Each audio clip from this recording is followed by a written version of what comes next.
these drinks here, haven't I? No, I've got none. Put that in the bin. Put that in the bin. These won't go in the bin them now. They're just put rubbish. All the congealers in the bottom. And terrible. I feel terrible. 8 on 5 fingers up already. You're learning. Should be 10 big fingers up. 10 thumbs up, I should say. Freedom, welcome to the channel. It's me again. Trevor McDonald.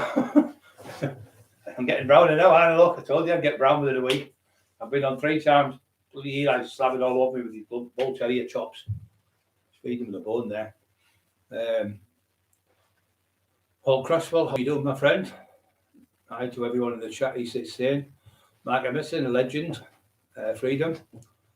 Hope you're good, mate. Yeah, I'm good. The videos that went up today are not me being in hospital. They're the videos where the idiot was saying, "There's nothing wrong with him. He's put the hat on. He's hiding in the house. He's in a wheelchair. He hasn't had an operation." So I thought I'll put them on just to shame him as usual. Not obviously going to mention the fucking rat. And that's when he was offering me out for the fight when I was in that wheelchair, and he seen me with Bram, with all the Christians praying for me to get up. In the state of me, I couldn't even talk. I couldn't walk. My hands were shaking and everything. And that's when the big tough guy was going, "Come and fight me one-on-one, you spacker. Come on, you fucking retard. Come on, Brian the monk, Brian the retard, Brian the cripple. Come and fight me. I'll fight you anywhere." And all that shite you were saying in London. And then when I got fit, I rise to his challenge. And he went to the police with me and grasped me up. Pure cowards. I just wanted to say, hiya, Basil, man, out there. Very good friend of mine. He's lost his brother not long ago. Going through a bit of depression, I think, and he's definitely a little bit down. So we're always here for you, Basil. You know that. I've known you for fucking long, more than most people. You've been there back to back with me in loads of battles. You've probably seen me have 300 fights in your lifetime with me. I've known since you was 13-year-old, but keep your chin up, son. I'll come to see you very soon. Okay, brother. Love you all the world.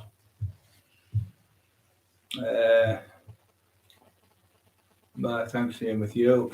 Kempton horses bolted in. Bolted. That's him. That's him. The tin man. When I went to fight him, he fucking bolted like a fucking shit house. All blank. See what he thought? He thought, because I'd said, like the doctor said, I might never walk again. He thought, get in. He's never going to walk again. I'm doing what I want. I'm torturing him. But through Jesus, I did walk. And I made him walking. And I'm walking my hands are up. I said to him, anywhere you want to meet me, I'll meet you anywhere you want, any single day of the week, 7 days a week, fucking 7 nights a week. Do it for charity. You keep saying how good a boxer you are. Let's all see the big tin man at boxing against the old, nearly 60-year-old man who's virtually fucking crippled. I'll still destroy you in fucking 30 seconds because you're a coward. You've got no bottle. You're great at doing all these fucking stupid videos, calling people. But you're hiding, Jamie, in the police house. You're hiding under the police. You're a little coward. You're hiding. You're supposed to be a big hard boxer, a big tough guy. Fucking full of shit.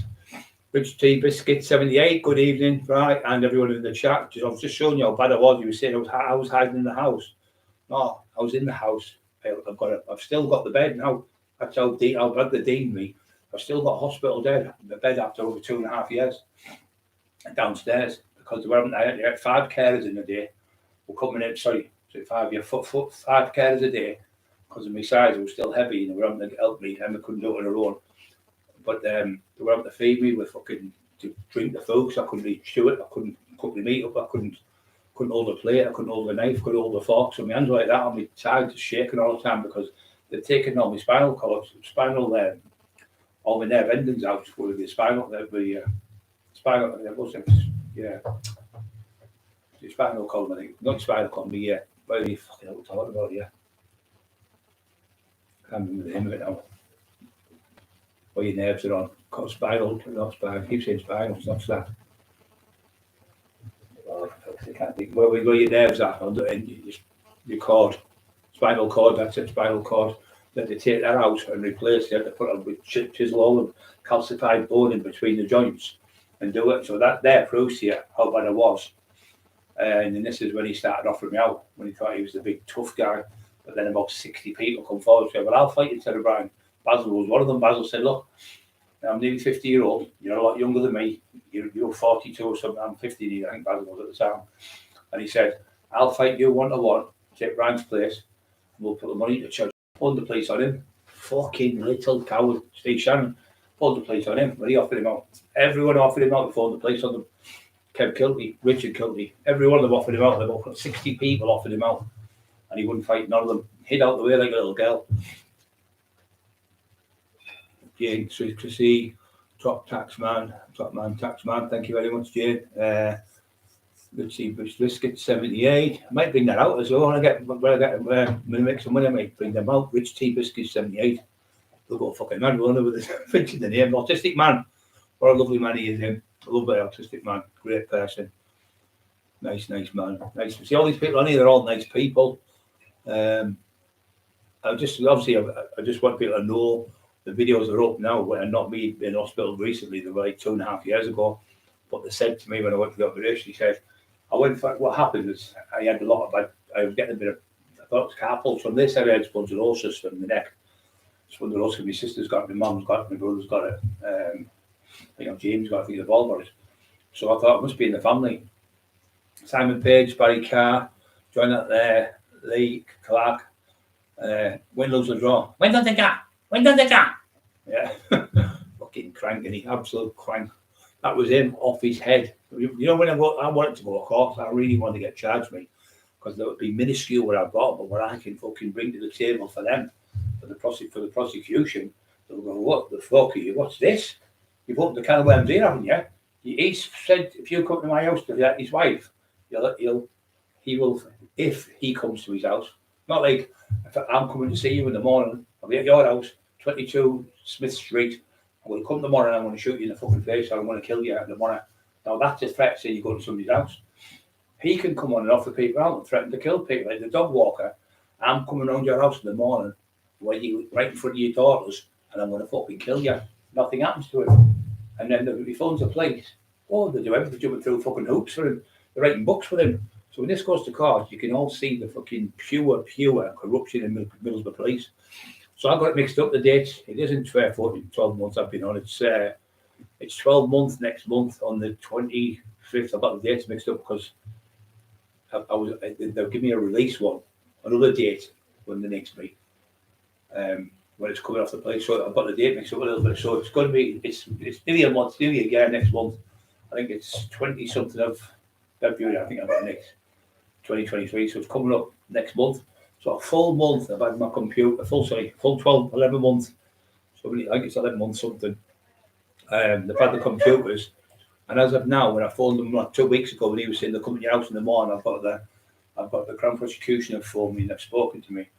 Well, the cop said, can I just stop you there? He said, he's talking out his proverbial backside. He said, there's no way that this Crown Prosecution Service is going to contact them when we haven't even put a case to them. It's absolutely rubbish he's talking. He said, just don't let him bother you, because he's wanting you to do something stupid. This was just a normal desk sergeant who answers the phone.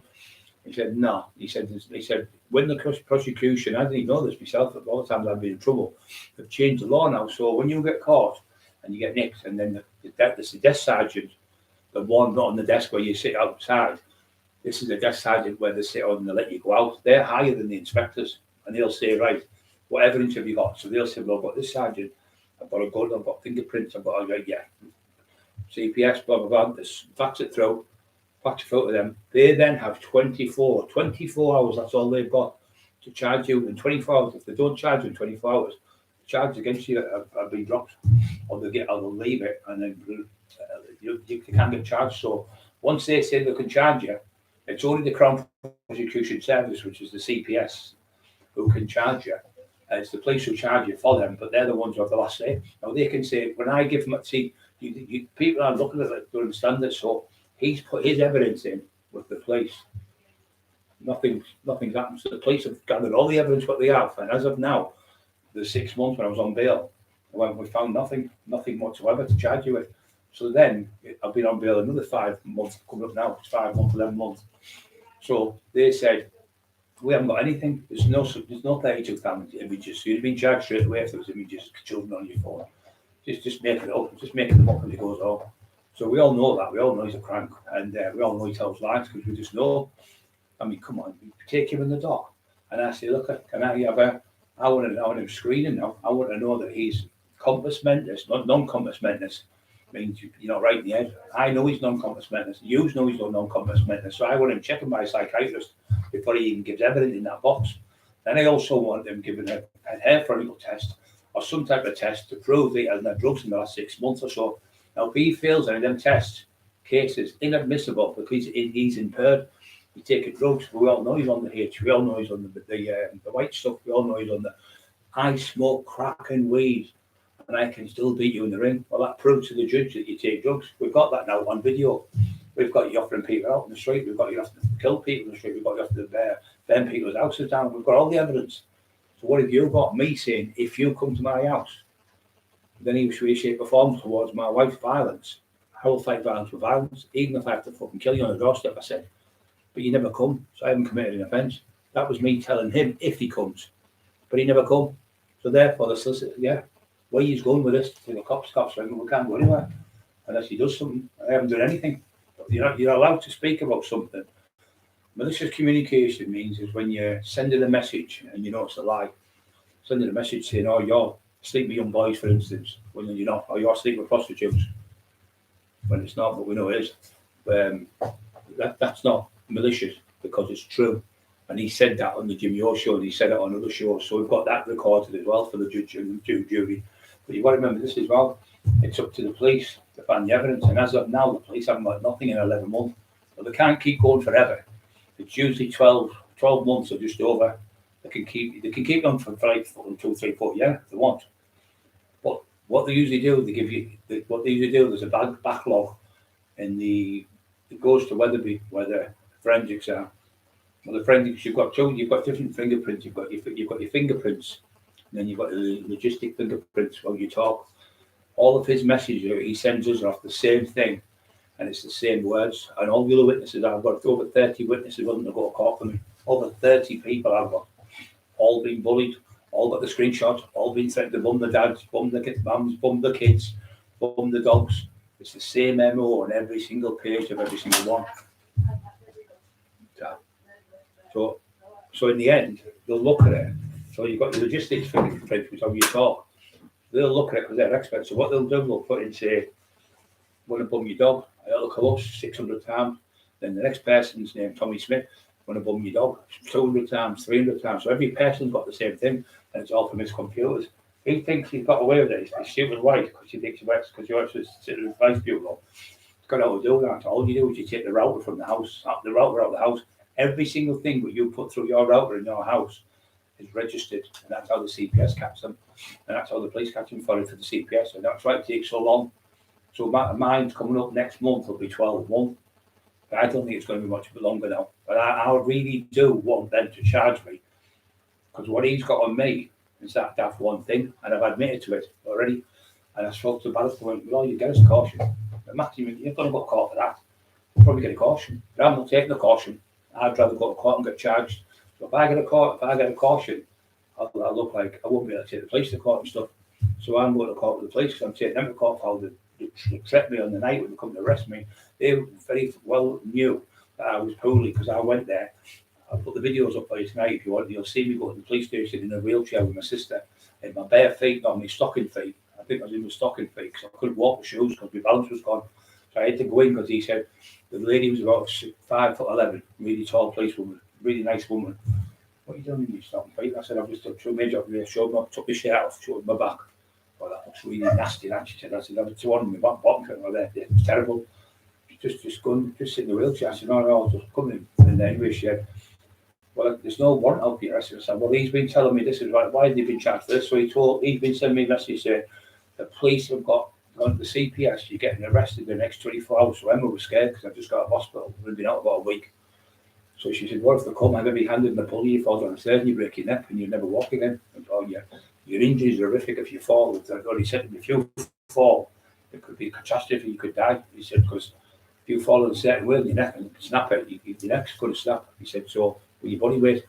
So then we decided with my sister, because she come through in a VM and picked me up the front, but it took me about 40 minutes to get into the wheelchair, get out of the hospital bed, then get into the wheelchair, then get pushed to the wheel up there, and then trying to get into a car that led you at a time getting into the car. So I finally got in. It took about an hour and a half to get, whatever it took 10 minutes to get.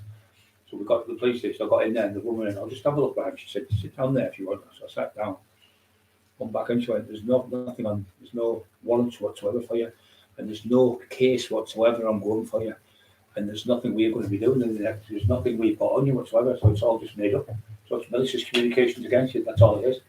And you fucking pure liar. So I've already been in to know this. But when they see me, they put me down as a very vulnerable person. Then I got to do it again. He said I threatened him again. But when I got to the police station, he said I was getting arrested with charge. So the policeman phoned us and said, "Could you just come in?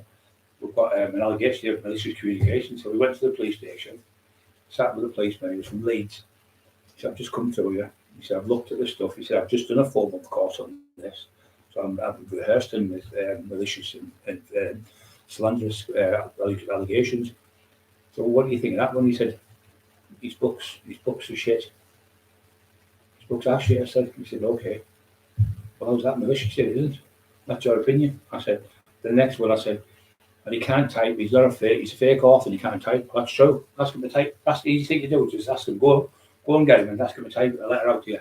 Or even just like just a little phrase." And he said, "So that's what he had on me." I said, "His books are shit. He can't type. He's not an author. He's a liar. His wife does the books, and he's ripped everyone off with the books." So she said, "I've already spoke to my sergeant before you came in.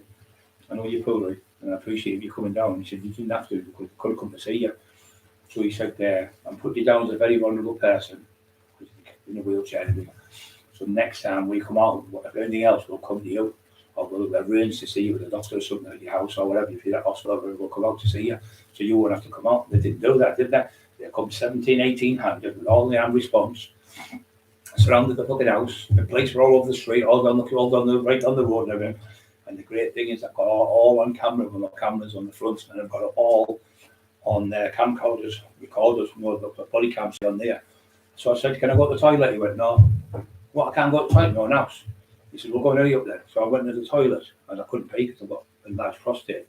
And I get a bit like, you're a bit nervous type of thing. It stops you peeing type of thing. So I turned the tap and I was trying to whisper, "No, yeah, you got plenty of time." And I was only in about 2 minutes. I couldn't not even one little stream of wee. So I held it in. So I got on the stairs. He said, "Brian Cockerill, I'm arresting you for threats to kill." Threats to kill. I didn't threaten to kill him. Because if he comes to my house, I will fight you. Violence with violence, even if I have to fucking kill you on the doorstep. That's not threats to kill. That's if you come to my house. So what you're going to do if it was your wife? Would you just stand there and let somebody walk in your house? Or would you fight them to the best of your ability, even if you have to kill the fuckers on the doorstep to stop your wife being raped and your brother being hurt and your dogs? He said, "I can't comment on that." I said, "Well, what would you do? Just lay there like you're an idiot in the bed and let them come in the house." See, I can understand where you come from, but you'll get your version on the police station. Oh, fuck off. So anyway, they kept me in the living room for about 40 minutes because everyone said, "You can't go in that van. He's not going to get in it." So in the end, I had to get in this van, which I fucking fell and grabbed the back door and he fell off the floor. And then they put a block like that. And he'd been key commander, put the windows up, and there was 2 bits of wood, like, them police plywood, where you put in the windows. There was 2 of them. He said, them green things where you put your rubbish in, like your bottles, and then you get plastic ones. Put them 2 together, so you got a plastic container, got that big. I was about 19 stone, I think. I stood on it, so I fall through that officer. He went, "You won't." Grabbed my arm, so he's made me walk up with a plank of wood. He's got this plank of wood like this, under the van door, off this plastic box, and I'm walking on this fucking thing like Pirates of the Caribbean, fucking walking, Johnny Depp. And it went poof straight through the fucking thing, snapped, all the wood snapped. I told you, you could have brought my fucking neck there. We'll just get 2 now. So we got another 2 together, then another 2 pieces of the laminated flooring. We'd had that done. So there was some of that there, and there was some key commanders stuff like plywood. So he put 2 or 3 pieces of wood together and made me walk with the vertebrae in my neck. This was last year, a year ago. Made me walk when I was told by doctors not to get out of bed, stay in your bed and stay in your wheelchair. He had me fucking walking. And I said, "I'm not allowed to walk." The doctors told me any fall or slip, I could have been paralysed for the rest of my life. They'd never walk again, or it could kill me. So they put me in the fucking van with the t-shirt. I'm fucking cold about 11 o'clock at night, I think it was. And then they went over every speed bump as fast as they could. But banged me fucking head. I mean, I was in the back of the van, my head was fucking running. We finally got to the police station. It was chocker. Went away, an hour outside. I was freezing in the back. I was shaking my teeth for fucking clapping, because of the illness, because the nerve damages. My hands are still bad, but the nerve damage then was even terrible.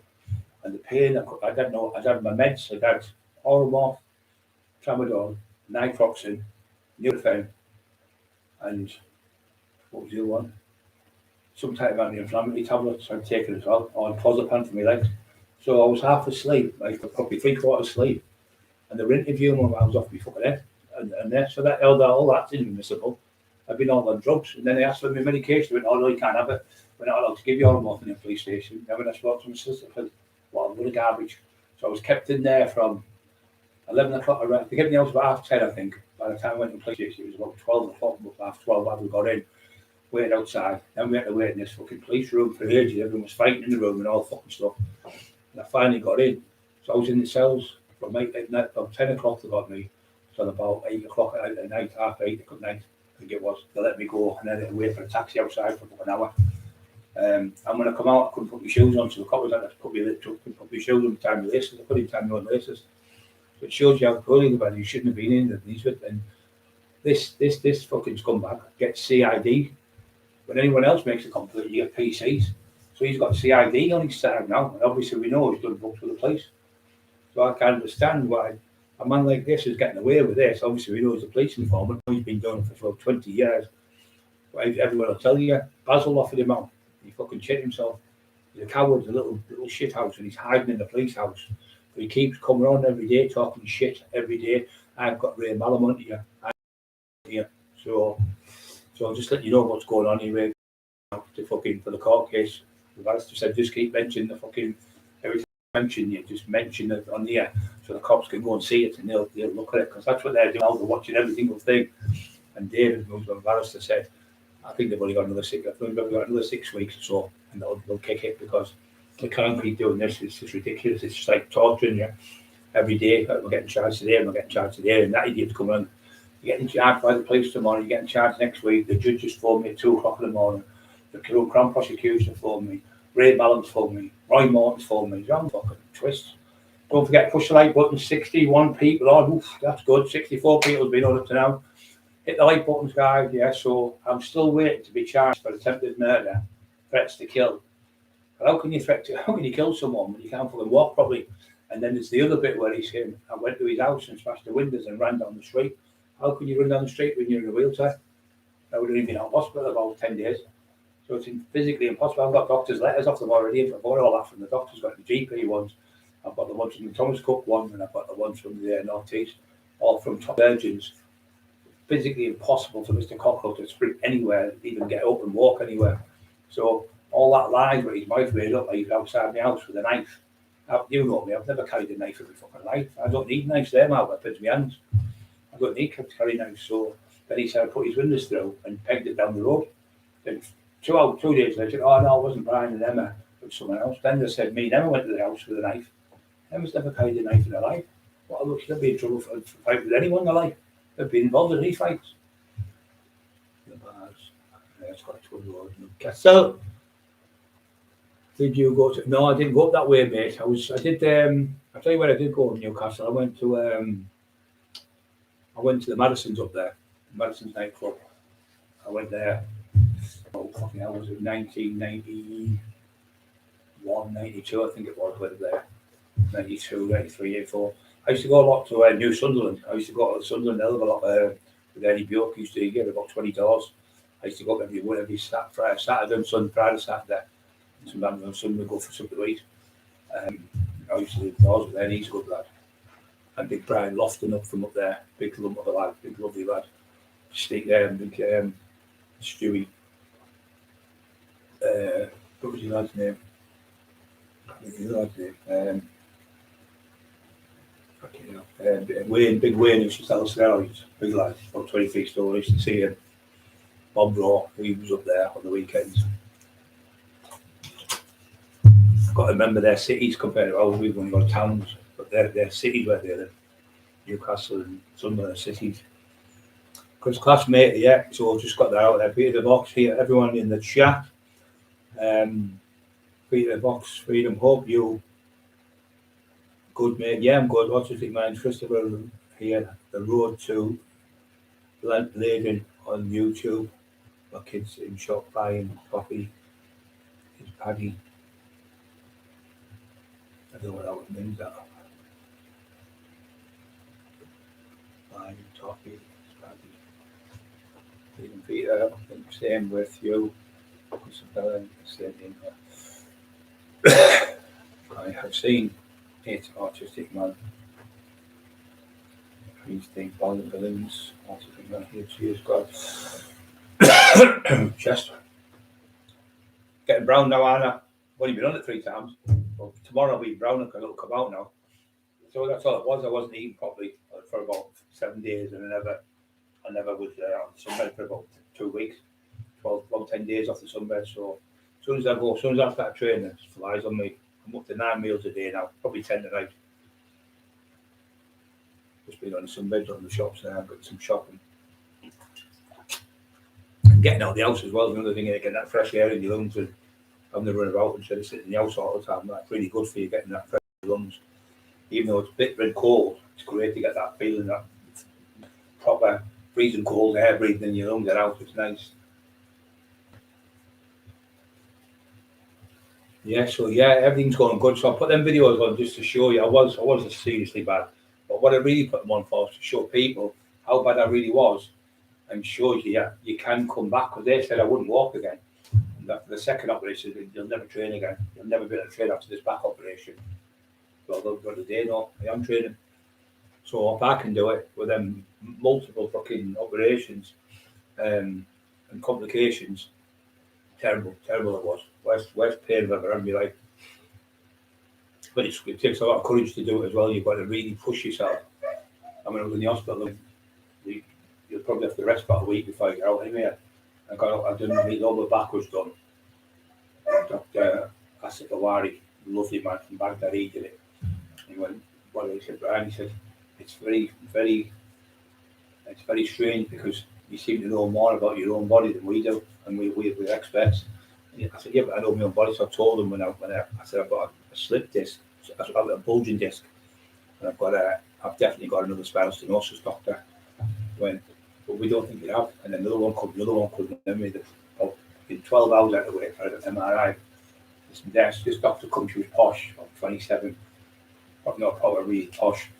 And she went, no, probably like Oxford. Anyway, golly gosh, one of them. I think you could be just imagination, could be getting the better of you. Blah, blah, blah. I said, listen, I haven't got imagination, believe me. So anyway, she didn't argue, she just disputed it a bit.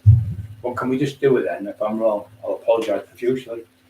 Went away, come back, she went, what it is, I can tell by your face, I've got spinal stenosis, and I've also got a bulging disc. Am I right? She went, 100%, you got it spot on. She said, I do apologise. She said, I've never heard of anyone having one at the top of the neck and one at the bottom.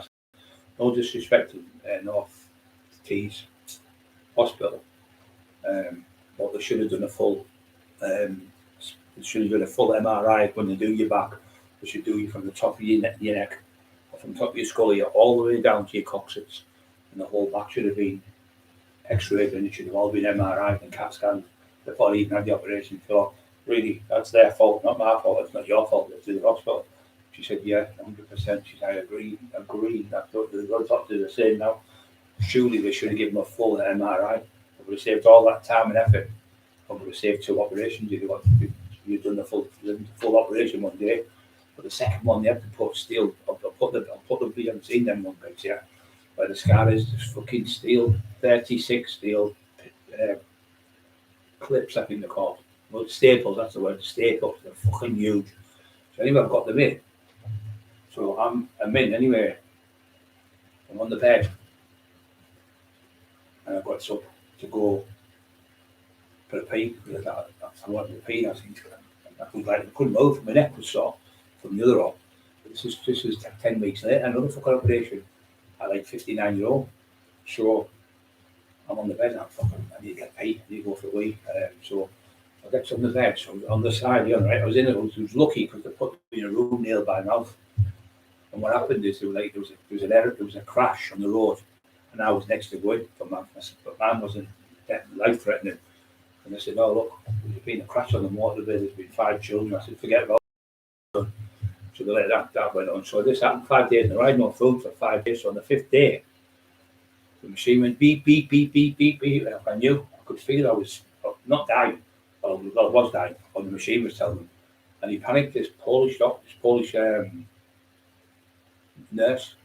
I said, what it is, man, get me some crackers. What are crackers? I don't know what you mean. He was panicking. I thought, get me fresh orange juice. And the nurse come around saying, Jacob's crackers. I said, yeah, get me some of them. And they've got them anyway. They come in there and they brought these space blankets on me. And they were trying to fucking, you're freezing cold, like your hands like they feel like you're in a freezer.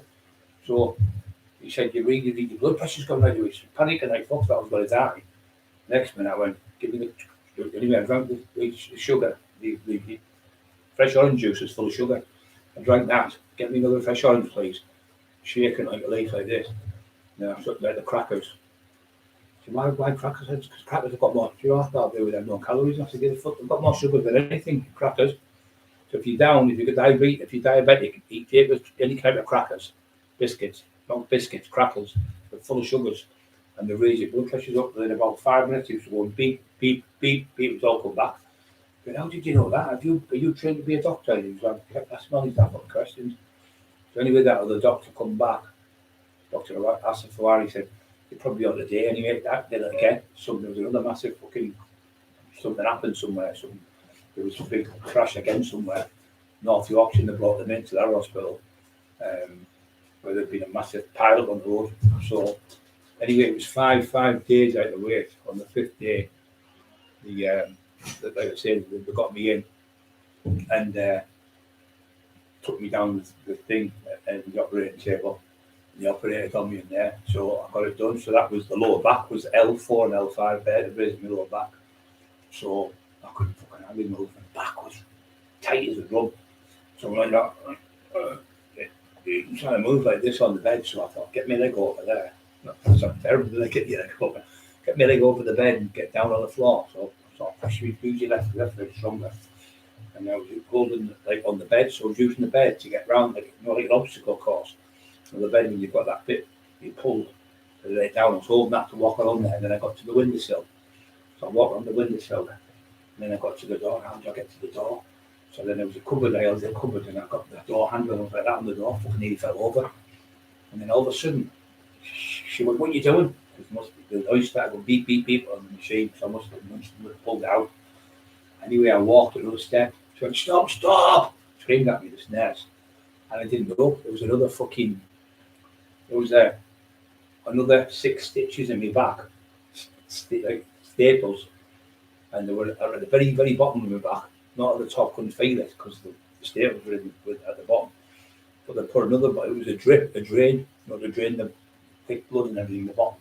So it was going into a filter thing and it was draining the thick blood off.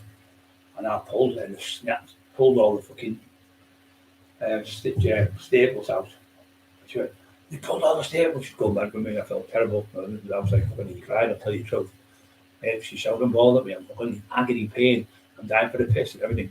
And they come into you, you're all right. Sure, anyway, if you need me, just ring the bell. Don't be embarrassed to ring the bell. We'll help you. So they were lovely. It was like in the hospital. But anyway, so he came on the next day. He went, I don't believe you. He said, I thought you'd be snoring. He said, what do you mean? He said, Emma came in with elastic training bands. I started doing them, so I put them on. You only open the window up, you've got like a latch like that, so I jammed them in the window. I was pulling them like that, doing training on the bed, the elastic bands. He went, I don't believe you're out of bed, you. It's only you could do this. He said, I knew you'd get up in a few days, I thought, but I didn't think you'd be on the first day. He said, what happened last night? I said, well, doctor, I told him he was laughing his head off. He was okay with me. He said, you're the type of patients who just won't listen, but you're the type that recover. He said, that's the good thing about it, you're not going to give in. When the other one came on, they called her Jordan, she was a physio, really lovely lady. She said, the only problem I've got with you is if I tell you to do 10 reps, you'll do 20. I tell you to do 30, you'll do 50. Know what you like, she said. I've only met you 2 times, and I know you've got that strong will to keep going. That's all them years of training. She said, that's going to be in good stead for you. So that's what got me through, plus Jesus and all you lot were coming on, wish me well and that.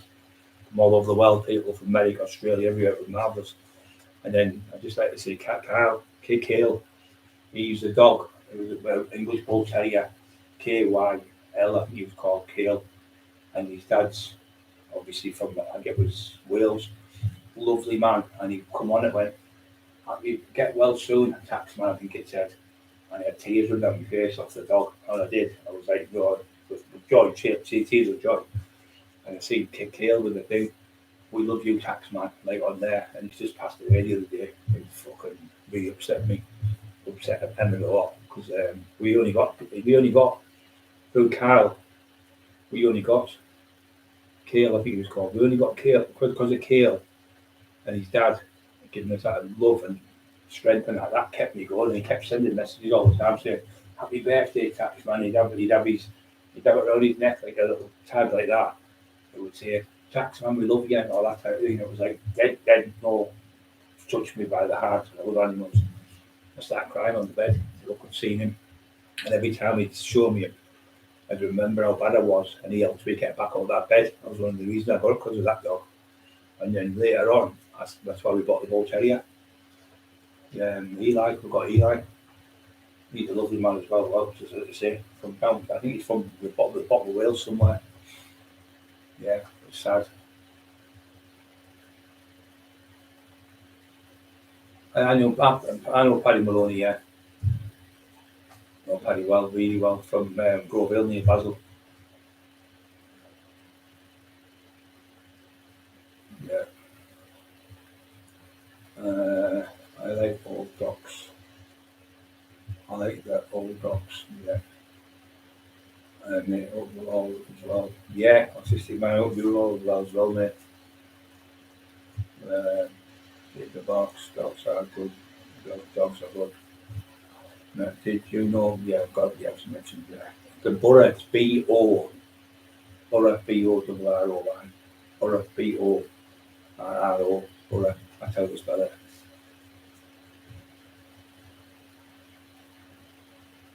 He's making just this dyslexia. Can't beat that as well. Mr. Seal, good evening from Angeles, Wales. Good evening. I don't like your red eyes.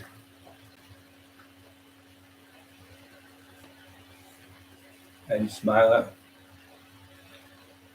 Hi from New Zealand. Hello, mate. Hope you're all right down under. Good day. Aussie's a funny handle though. What's your favourite colour? Blue. What's your favourite sport? Or what's your favourite hobby sport? The answer, you ask you a question, answer it. What's your favourite? What's your name, Sheila? What's your favourite colour, blue? What's your favourite hobby sport? It's always the answer, ask you a question, answer it for you. Good day. I like them Aussies. I tell you what, them on the outback, they're fucking tough cookies, them, you know. Fucking tough. You know, them gold diggers and all that stuff. Fucking hell, they're unbelievable. There's some of them are 80 odd years old and they're out in that sun, like blistering sun all day and never stop working. It looks really hard, that work, you know. I've got all the respect in the world for Aussies because they are really hard workers. Mickey Morals, salute Brian and Emma and chat. Salute you. With my good hand, my bad hand fucked. I'd still be that fucker with that. My bad hand would still punch that cunt head. I'd only have to go boom like that, one shot and it'd be over. He's never that scuffy cunt. He's never had a fight in his life with anyone. Not one fight. He always had people, I'm going to get him onto you and I'll get him onto you. He's one of them, and like a little kid in the playground. He's a coward. Hit the like buttons, it's free. Yeah, to join the channel. Yeah, so he was saying I was pretending I was bad in hospital. I was pretending I was in hospital, he said. He hasn't even had, he said, he's had a tiny operation where he's had two little bits of gristle out his back. And he walked out of the hospital the next day. He's now gone with him. He's hiding in his house, pretending he's in his hospital bed. He hasn't got a hospital bed. Well, you can see the hospital bed in the house. And that chair I was sat in, where you can see that big chair, I could hardly move. Chrissy Evo got me that. God bless him, from South Bank. And it's a chair with move because I couldn't move my hands and I couldn't, my hand was like moving. And it was a nightmare going to the toilet. Oh, fucking, you know, getting to the toilet and trying to have the toilet. The worst two things, the pain was trying to have a poo, sorry for being rude, and have a wait. When they put the catheter on me, they sent me home, right, without the catheter. I couldn't pay. So my stomach was full of pee. And anyway, these two nurses came out about 11, 12 o'clock at night. I went, oh, thank you, ladies. They're both about 70-year-old. They were dead old school, lovely ladies they were. And we put the catheter on and started to wee. I was like, oh, thank you, thank you. You don't realise how bad it is if you can't wee or go to the toilet. Fucking the worst two things I've ever known. Like, I'll be able to go to the toilet and get rid of all the waste in your system. Now, if you don't get rid of the poo in your system and you're getting blocked up all the time, that ends up turning like to waste, like sewage. So your stomach's full of garbage because you can't get it out. So you need to go to the doctors if you're actually struggling. One of the main things people can't poo with is because they don't drink enough water. If you haven't got enough water in your intestines, you can't push it through. It's too dry, the stools, and it's dry the intestines, so it's forcing to try to push it through. I like having a glove, like a rubber glove, pushed into another rubber glove. You wouldn't be able to get through it, just stick onto it all the time. So that's what it's like. So you need to drink plenty of water. That's one of the main things you need to do to go to the toilet. And it's good for your skin as well. Especially when you go on the sunbed, having a day, you've got to keep, I have about 10 pints of water a day. Sometimes I only have 6, 7, 8. I'll be drinking other things like protein drinks with water in. But when you put coffee or tea, that doesn't count. Because when you're drinking tea, that's caffeine in there. So that caffeine takes the water out of your system. So you're not really drinking make a half a pot of coffee like that, a cup of coffee is about maybe 250 ml of water. That water dissipates because you've got tea and caffeine. Tea has caffeine and coffee has caffeine in both of them. One doesn't have as much in it as the other, but they both have caffeine in them. And when you get coffee that says caffeine free, it isn't. It's probably got about 10, 15, 20% coffee still with caffeine in it. It isn't free. New Zealand, that's where in New Zealand, years ago they used to say the hyena was the strongest bite of dogs. The strongest bite in the world was a hyena and a lion and a crocodile. Now a crocodile can do, I think, 2,000 pound per square inch. 2,000 pound bite. Lions about the same. Hyenas a little bit more, but a crocodile pushing down power's unbelievable. Tons and tons of power. You get a shoelace and tie its nose like that. Can't open. It's got no muscles that way. Going down, bite, unbelievable. Open up. You just hold it together like with your hands. Can't open. Meant to start messing about. But if you just tie it, you see them tie them just a shoelace, and they can't open up. Got no strength. It just shows you that they're not beneficial. The muscles that way for them because they don't use them. But crocodiles, they don't just kill something and eat it. They put it in the freezer. They put it in the rocks. Hide it in different parts in there. So they have it like in a chest freezer. But they're the best unique animal of all time for killing is the saltwater crocodile. And the second one is them two are the best. You can't get any more better in the food chain than them in the sea or in the water. It's the crocodile will go back before the dinosaurs. The dinosaurs went back 160 million years ago and they lived 260 million years. You're talking 320 million years. They've been around 200 million years before the dinosaurs and they survived the crocs and the great whites. The great white, when it swims and when it goes past you, it rips you to pieces. It skins rock hard like sandpaper.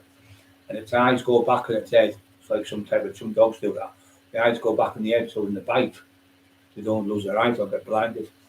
And the shark just keeps swimming all the time. It keeps swimming, it never sleeps. It swims, eats, swims, eats, that's all it does. And a crocodile, if you drop an eye drop of blood in an Olympic swimming pool, it can smell that fucking tiny little bit of blood in that Olympic swimming pool and they can sense vibrations up to over a mile and they can zoom in, like sonar on them. They're unbelievable. You're there, you go in that water, you've got no fucking chance. You don't know what you've got. You can have a fucking bazooka with you, and you're not going to beat that type of thing because that's what they do all their lives. Hundreds and hundreds of millions of years evolution. They're at the top of the tree, and then, like I say, the saltwater crocodiles. They can go in water. I think it's 3 hours. They can submerge in the water, and they've got a thing on their head it just comes over like a beluga, like a whale, where it shuts. And they've got the noses just shut there so the water can't come in and out of the mouth. They're so intelligent. And they're the same, they'll wait, and then they'll grab you and pull you in. And what they do, 9 out of 10, they don't bite in half and kill you. They do a death roll where you choke. But what people do is they'll go, hold the breath, But as soon as the animal caves in, the lungs cave in, that's how the crocodile bites you then. So the crocodile will hold you, take you around in a circle, and then you'll go like that. As soon as you do that noise, you deflate the oxygen out your lungs. It'll just cave in your lungs. It'll just crush your lungs to pieces and then you're dead. It'll turn you around, it'll stick you in the rocks and put you away for tea. Come back for you later. Where lions, they kill and eat straight away. Eat the food, they don't leave it, come back. And you could walk by, they wouldn't touch you. The lion won't kill you. The crocodile won't kill you. They won't kill you because they've already eaten. Same as wolves. A wolf will kill you and eat you. But if there's 2 or 3 you walk past, they'll just let you go because they're already full. So they don't do it for sport like we do. You've seen them scumbag fucking dentists in America killed Cecil, a big £50,000 that he paid for. He shot this big lion, about 12-year-old. He ruined on my face like, you fucking scumbag. He even texted his place that said, you fucking scumbag, you fucking Peter. Called him all sorts of his text. He was a dentist from America, but loads of people texting him. Why would you do that to a beautiful animal like that, you fucking shithouse? I said to him, did you get a buzz out of hiding behind a rock with another hunter with another rifle in case you missed, you fucking coward? Absolute coward. He shot the lion, killed him. Cecil called him. Fucking disgusting. And the thing was, when they killed Cecil, they wiped out the other lion because he was the dad of them all. So they had to get another bull, called bull lion to come in to take over. And all that herd got wiped out because of that fucking scumbag dentist. He got hammered in America, like got fucking hammered off everyone. People got his windows soon, everything. What he done at that big lion really upset me. You cowardly bastards. What would you get out of stood there and showed? Did you see that the other week? He was on BBC Two about the gorilla, the black lad from Africa. He sat there, the mountain gorillas, a fucking beautiful man, big massive silverback. Sat there and he was friends with him. And when he was going at the end of about 3 months, he went, did that noise, that noise a bit. And he was saying goodbye to the bloke. It was dead tearful watching it. But he had his wife there, and he had the baby gorilla. And I didn't know this. When a gorilla's a baby, you have them every 4 years, and every 5, and every 6, and 7. They never have a baby every year like other mammals. So they'll have one at 4-year-old, one at say 5, one at 6, and one at 7. That's how they have the babies. So it's very, very hard. And the depletion of them animals, for them scumbags that are killing them just for the hands, to use them as ashtrays, an ornament, or for the fair, for a coat. I think it's fucking disgusting. I think they want a bullet in the head for the people who do it. I think they want shot on the spot. There's some parts there's a lowland crocodile, so there's lowland gorillas, and the mountain gorillas at the top. They're so intelligent, fucking unbelievable. And I thought I was strong. I was about 24 stone. I could do 10 reps pull-ups, and I could do 10 rep pull-ups. I could do 10 reps, maybe with 20 kg on me. Couldn't get any more. This gorilla weighed, I weighed, I'd say 24 stone. This fucking was about 30 stone, this gorilla. 27 stone, 30 stone. And he's like this, with his hand on a branch. I'm not kidding you, not honest to God. He's going, maybe I'll clean you a bit, look. It's like that, and they're going. So he's like that, and he's looking around at his family. He grabs the branch at the top, this big thick branch, and just went, pulled 500 odd pound he weighed, pulled himself up and went, what are you doing over there? Like, no strain or nothing. The fingers are flapping, that's how they're so strong. And he just went like that, and I was fucking nuts, because I don't know about strength. I thought, I'm doing 400 odd pound, whatever I pull up. He's doing 500 odd pound, and he just went with one hand.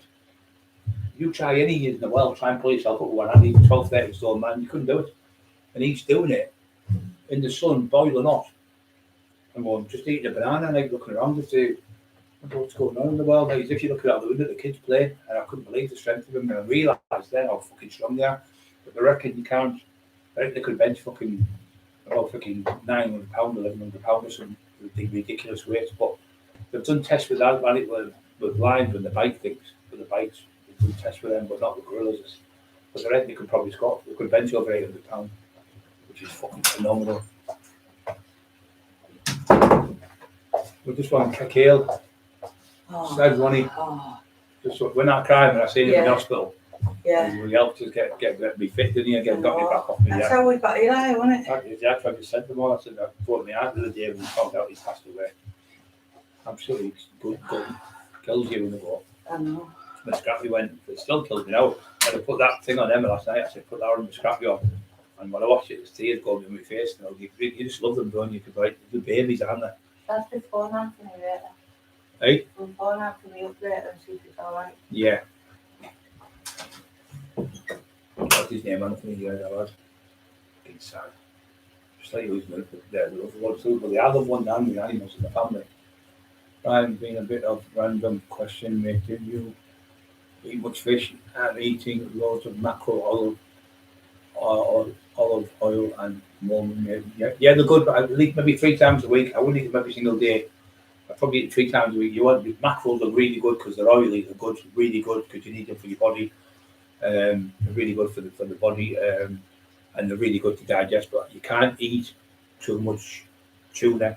People who eat too much tuna in certain countries get mercury poison often because there's mercury often in the fish, in the water. So when you're eating, I've known people eating tons of tuna and they've gone to the hospital and got mercury in the system because the mercury poison can kill you. 2 or 3 tins of tuna's okay a week, but things with tuna, people don't know this. It says say 50 grams on the tin of tuna, like per tin of this. People don't understand this. So there's 50 grams of protein in a tin of tuna, just for talking sake. But there isn't. It's 50 grams, but you can only digest 20 or 25. So some foods you can only digest, like milk and you can digest the full lot there.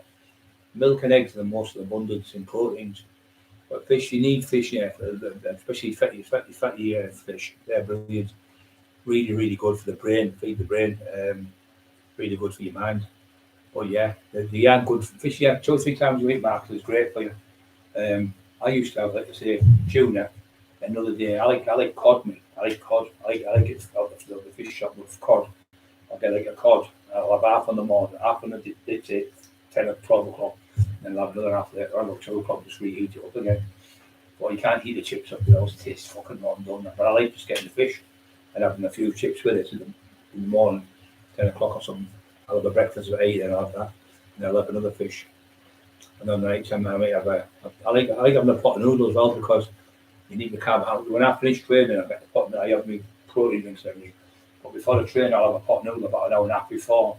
I'll put a bit of tuna fish in, or I'll put some type of mackerel in, or any type of fish in it, and eat it.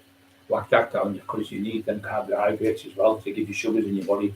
And because you're training, you need carbs to keep going. I trained brilliant last night, absolutely fucking brilliant, the best I've trained for ages. I said that I'll get back to now. It's just that obviously my dad died.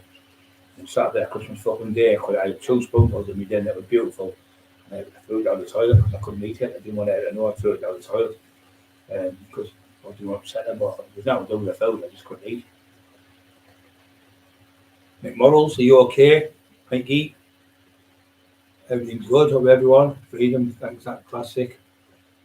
NES in old school called the death roll. That's right, yeah, you're spot on to what they call the death roll. As soon as you breathe in, you're fucked. It's the same as anacondas. An anaconda is about 35 foot long, and it's about 30 inches wide. But what they do is they put a 4-foot croc or something, or they'll put like a goat, and they'll come in and they'll swallow it, and it takes about a week to digest. So it's in a system they can swallow the full fucking snake and swallow the whole crocodile, but once they've swallowed it, it takes a while. So they capture the snakes and then put them in the captivity, or they'll capture them and move them somewhere else where they're supposed to be. But one of them, there was another crocodile. It was called Gustav. He killed 300 people, and you could see all the spears of him and everything. But he was a big fucking croc, and they reckon he was a certain age. And he was only 30. They thought he was 60 because of his size. He was 30. I think he was 28 or 30 foot long. Fucking crocodile, 30 foot long. Called him Gustav. Have a watch of him. And they're spearing him and everything. Spears all of them, gun pellets on him and everything. And they're putting traps. He's going, I think I'm fucking nothing's got another trap on the other end. And they couldn't catch him. Anyway, they finally caught him. And they realised it wasn't him, it was his brother. He had a brother just as big as him. Gustav. I've had a look at the documentary about him. Fucking. There's about 20 people sat on him in the end and they captured him. Yeah, he's fucking huge, monstrous. Fucking scared of them around there. Scared to fucking death. Yeah, PSI, second great white. You fuck me, well, then. You've got no chance in that water unless you Paul Sykes.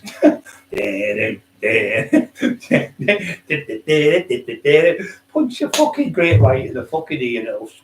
You can't punch in the ear. They haven't got ears, but they're inside the ear, inside the cranium. You can't punch it in the lung hole, like he said. Punch it in the lung hole and they'll just swim away. But when he was swimming in them jaws of whatever the fuck it's called, the fish are that big, and they look like sharks, but they're not real sharks. They're just like baby type, like shark type of things. And there's no fucking sharks in there. It's all shite. But Sykes, fucking Walter Whitney, Walter Mitty Sykes. It's the fastest swimmer in the world. Fucking hell. Silverback is a beautiful animal. I know Brian means sad, but I get upset watching them. Yeah, I do, mate. It's good to watch them when they do good though.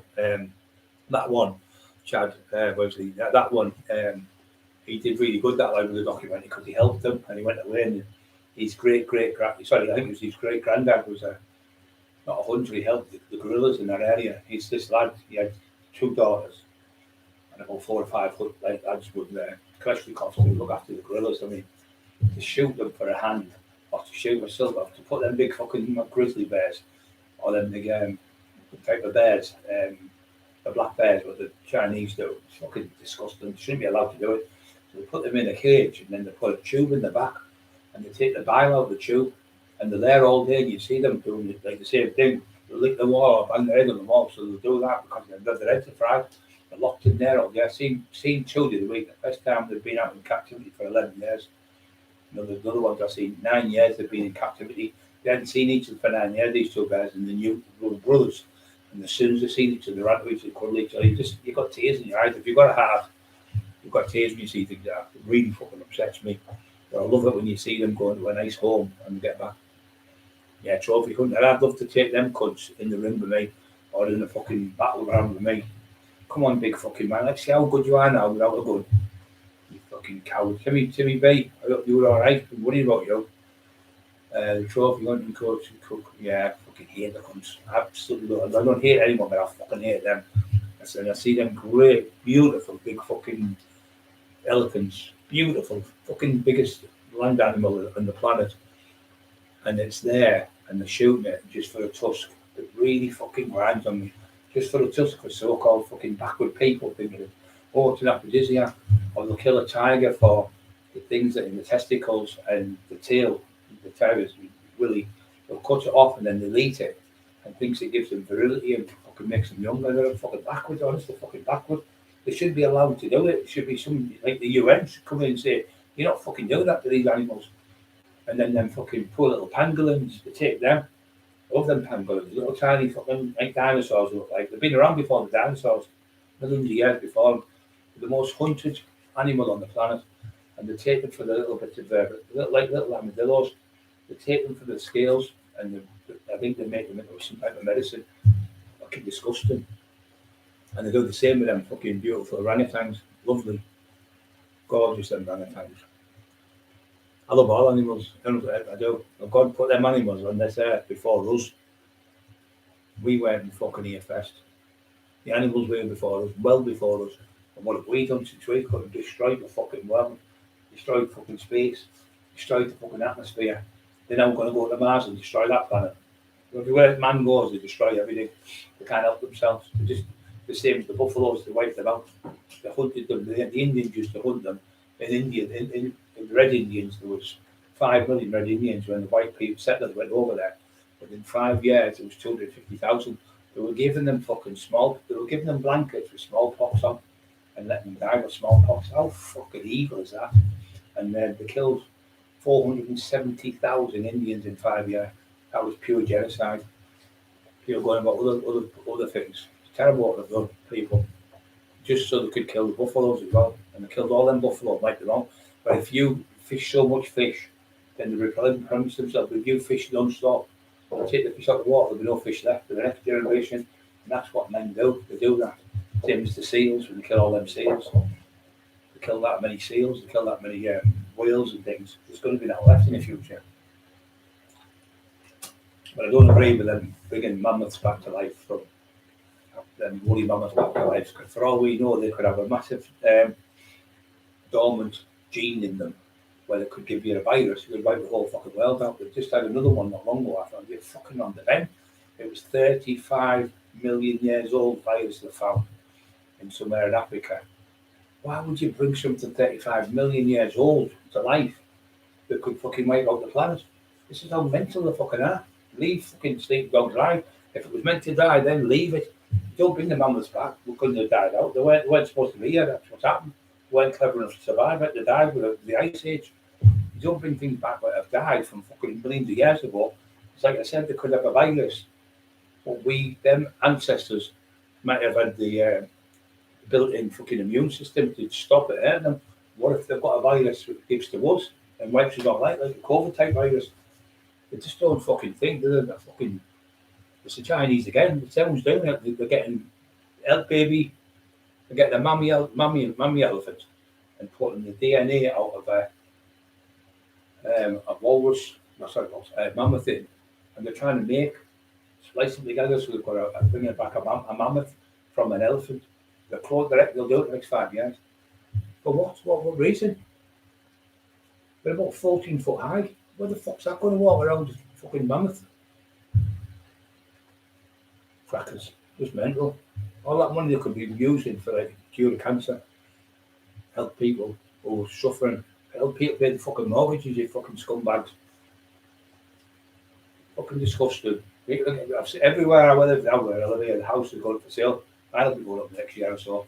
Because my mortgage runs out next year, so I'm okay though, because I've got loads of equity in the house, tons of equity in the house, so I'm okay. So that we'll probably put it up next year or this year, maybe even there. Because we don't need it, we'll get a smaller house and get downsized one, and then we'll have a few quid as well. So that's a good thing to do. Because I owe nothing compared to what the house owes me. My old Paul Sykes, well, we could feed the sharks, yeah. Well, you're right. The sharks would eat them, mate. The sharks bit them, they'd be fucking poisoned, they'd grow up. You'd fucking kill the shark would ball its guts up. Fucking shark, this Paul Sykes type. And there, Jimmy, you're doing that. I said, what the fuck are you doing? He went, well, that's what Paul Sykes types me on the typewriter, tells me write books about him. He said, but when I walk down the streets where Lee Duffy got shot, he said, it's me, Lee from the grave. Jamie, it's me. Keep writing the books about me. He'd be shouting, stop fucking writing the books about me, the shit. Fucking hell, if they were decent, it would be alright. It's made up lies. I mean, how can you write a book about someone you didn't even know? And how can you write a book about someone when all the family have asked him? Laurie Duffy said, please don't write any more books about your brother. Because you're upsetting the whole family, my sisters, and my mum, and my dad, Carol, and their daughters and granddaughters, and it's upsetting everyone. Jamie went, oh no, it's a crusade I'm going to do a crusade. And then he pretended that he got permission of Carl Edwards. He pretended he got permission of Laurie Duffy. In my book, what me never written, Laurie's in there begging him, saying, please don't do the book. And he put it in the middle of the Evening Gazette.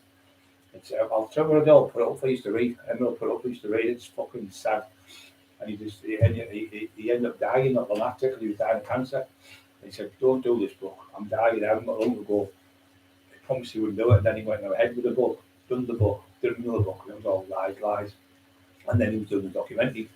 So then Stewie Armstrong come along, great documentary maker, great boxer, great like who just represents lads in the ring. Then of course Stewie seen him calling Carol, saying you fucking this and this, you fucking slap and all these words calling Carol. And how dare you call that woman? So Carol contacted him and said, look, I haven't given the permission. He contacted Carol and said, thanks for giving the permission for the book, for the documentary, thanks for giving me the go into it. I've never spoke to you. Well, I've had a text, it was him pretending to be Carol, tinfoil, pretending to be Carol to give the go ahead. So Carol found out. Carol contacted Stewie and went, Carol, he said, I'm fucking disgusted. I've seen what he's been saying to you and calling you. He's using our page that he did with me, using the page to threaten you and pretend to be me. It's not me. I'm Stewie now, so he contacted him on the phone, talked to him. I promise you now it's getting stopped. So he pulled the plug on the fucking documentary. Another one he tried to rip off, tried to rip the whole family off. But them books, none of that money on them books, or these Duffy books, went to any of the family members. Not one single penny He kept every penny again with him. He's just a pure scumbag. And now he's run out of the way and hiding and gone bankrupt. But the coward has been called out by that many people. He's had to hide out the way. The police have hid him out the way. He's getting arrested every day. He's found a fucking twist. Yeah, the leopard talking out coming right to the score. Came in. Good night. God bless you. Yeah, good night, mate, son. Oh, you have good night. You're welcome anytime, son. Love you all the world. God bless you. How you doing, my brother Mark? You alright? Mark still on? About Koreans banning eating dogs, yeah, it's fucking disgusting, isn't it? Yeah, it's wrong. It's not right. The fucking you expect my lovely dog. Oh yeah, man. That's what we did it. You know that dog? You would pat it the other night and you would cuddle it and give it a kiss.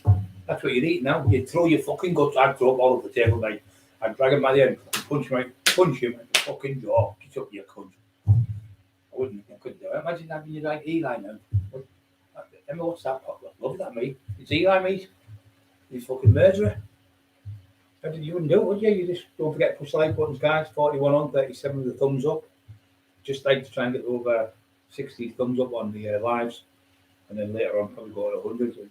We've had another 550 likes in 6 days since the last 6 days ago. So it's every time we're getting between 700 and 550 likes in 6 days, every 6 days, because it's every 6 days to give you a post of what you've done. Amazing what's going on, how many people are coming on.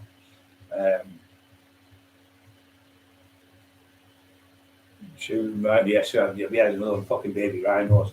You see the little baby next to the man that won't leave them, fucking heartbreaking. Just for a tusk. Now that tusk, it's that's the most. A rhino's tusk, I think, is a reindeer, and a mushroom. That's the quickest growing thing. It grows living organism. I think it's a reindeer actually. I think that's the quickest. It grows more quicker than anything. And the slowest growing things are fucking mussels, not mussels. Nerves. Nerves are a fucking nightmare to come back. Take about 3 years to grow back to normal nerves. Mine's been like 2.5 years now. Still not. Gustav, that's the one. Yeah, Gustav. He's fucking monstrous. I think they've killed his brother. But there's a one where they're all sat on all these villages. There's about 20 people sat on a crocodile, but he's all tied up. But he killed over 300 people. So intelligent, you would never think an animal could outwit a human, but they do. So intelligent.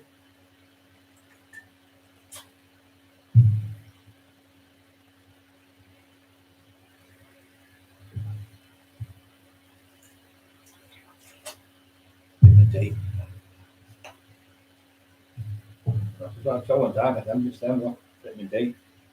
Or the fucking pound shop, all the pound shops and stuff. You get 12.5 IUs in each one. I just take 4 a day. Like 4, 5, 6 a day. You can afford to take for that price. I think you get about 90 tablets for about 150. 105 tablets for £1.50. No brain, isn't it? They, vitamin D, raise up your natural testosterone. Now, the sunshine's not out. That's why they go in sun as well, because that gives you a boost as well. Because it's still like ultraviolet light. So the ultraviolet light, when you're on sunbed, say 10 minutes, I'll go on every day now for 10 days, or maybe 6 days. Then I'll come off for 2. Then I'll go on for like 4 days, and I'll come off for 3. And I'll just go twice a week. Once I get to like 10, 12 times on it, I'll go pure chocolatey coloured brown. Yeah, killing animals, it's not right, is it? Killing them for food is different. Where I always felt sorry for, the big reindeers getting shot at me, but when I watched the documentary about it, if they say 600, they have to take 200 out of the game and kill them. I thought, it made me upset. And then when I found out the farmer was talking, he said, but if we don't kill them, the 600 will die. We have to kill 200 to save the other 4. And I thought, yeah, that makes sense. So that's a total different thing, but they're doing it in a humane way. They live till about 10-year-olds and then they'll shoot them. But they're not torturing them, not cut them up. They're not putting like things in the back and drain them for fucking different fluids and stuff.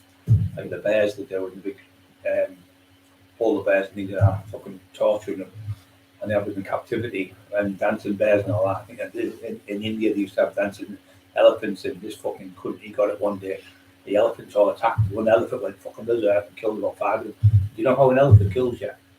It's not with a trunk. They kneel on you. They'll kneel with the fucking big knees.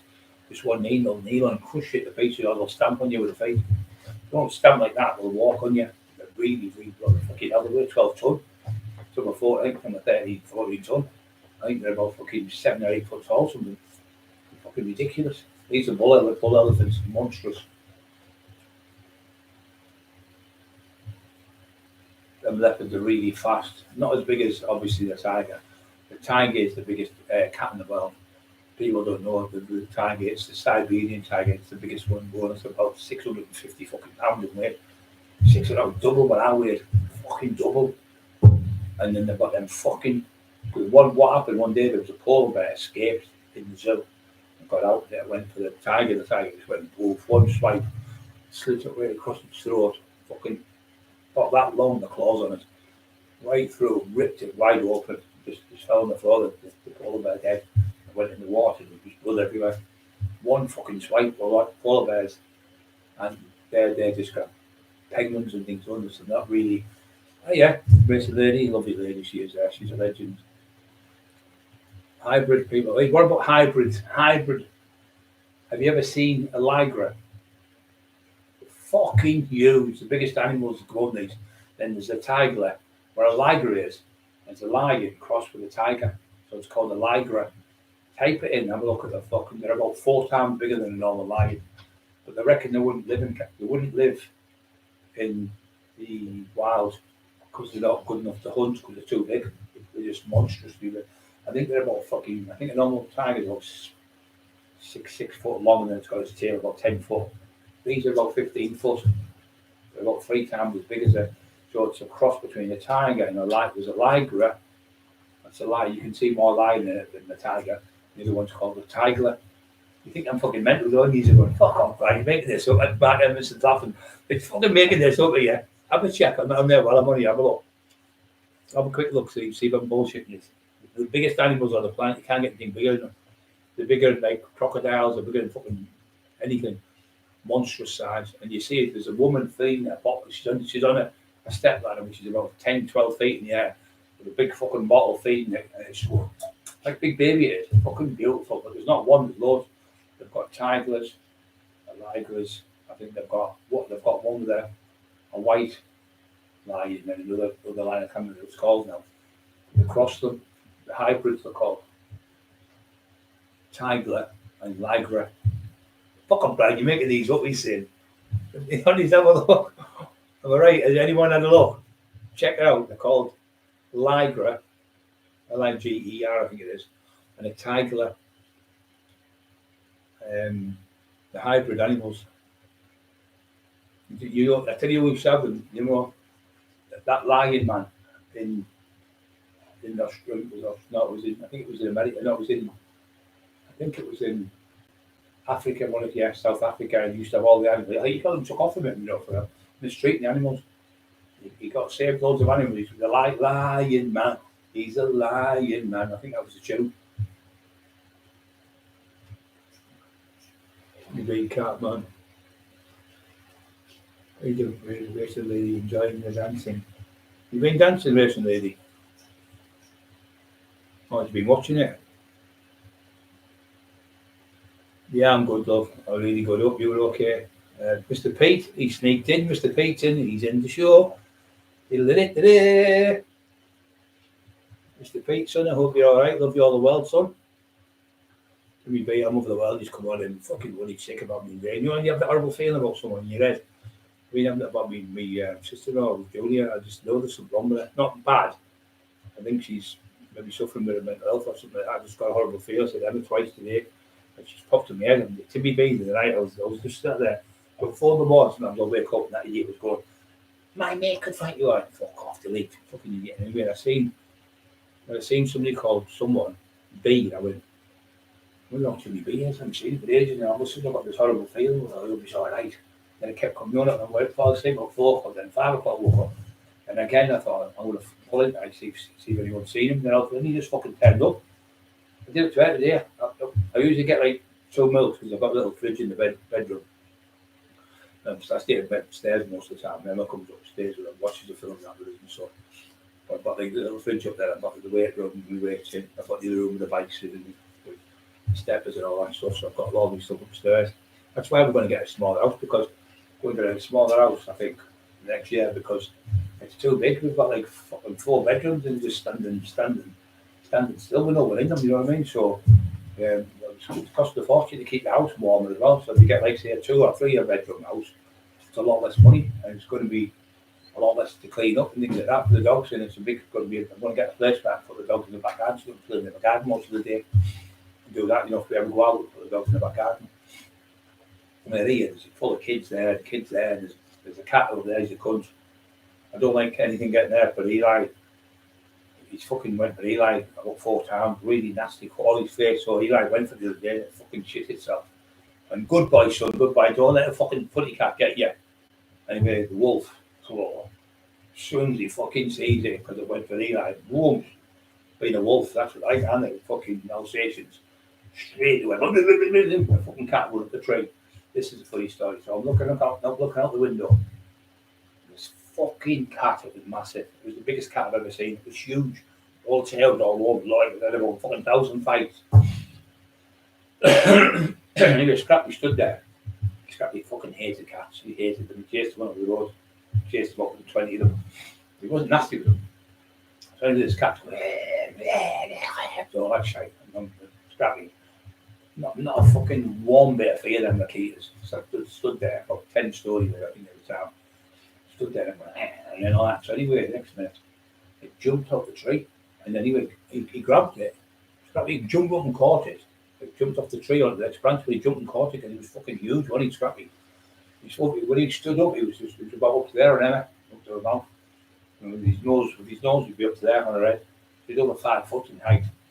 So he grabbed the cat, and the cat's trying to get loose, so he went whoop, through it, went up in the air about 6 feet, 10 no length ground like that.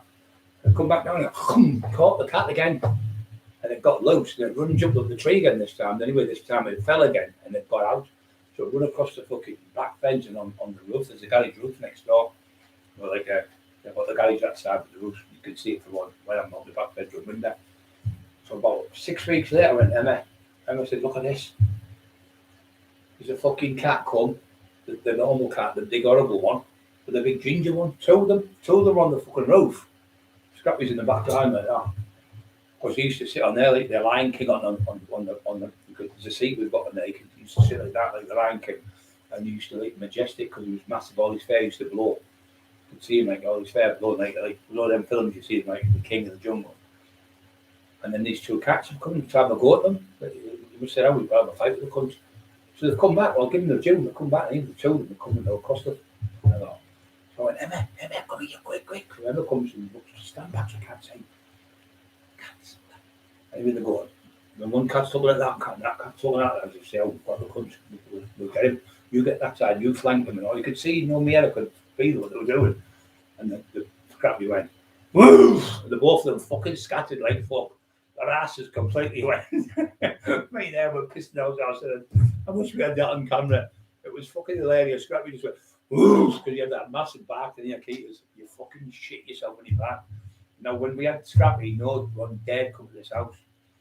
But them cowards who were sitting outside watching us on the lives and going, he's on his live now, so we'd go to the door. Run the door, she locked the door the first time. The second time I was out.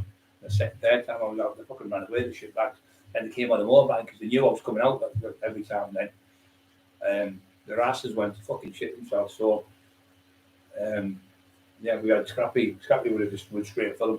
We had Charlie, remember the other dog, the boxer, he'd a bit of the fuck. But now Eli is a cunt. He's going for everyone at the door. He tried to bite at the fucking bloke, trying to deliver some parcel this morning. He tried to bite another one yesterday. But he's going like, but them bull terriers, once they get older, you can't get them off. They've got lockjaw, the whole rod.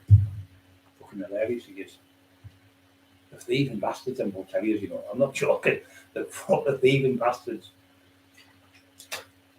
Of all the dogs I've had, Eli pinches everything. He'll pinch anything. He'll pinch Emma's phone. He'll pinch the fucking remote control.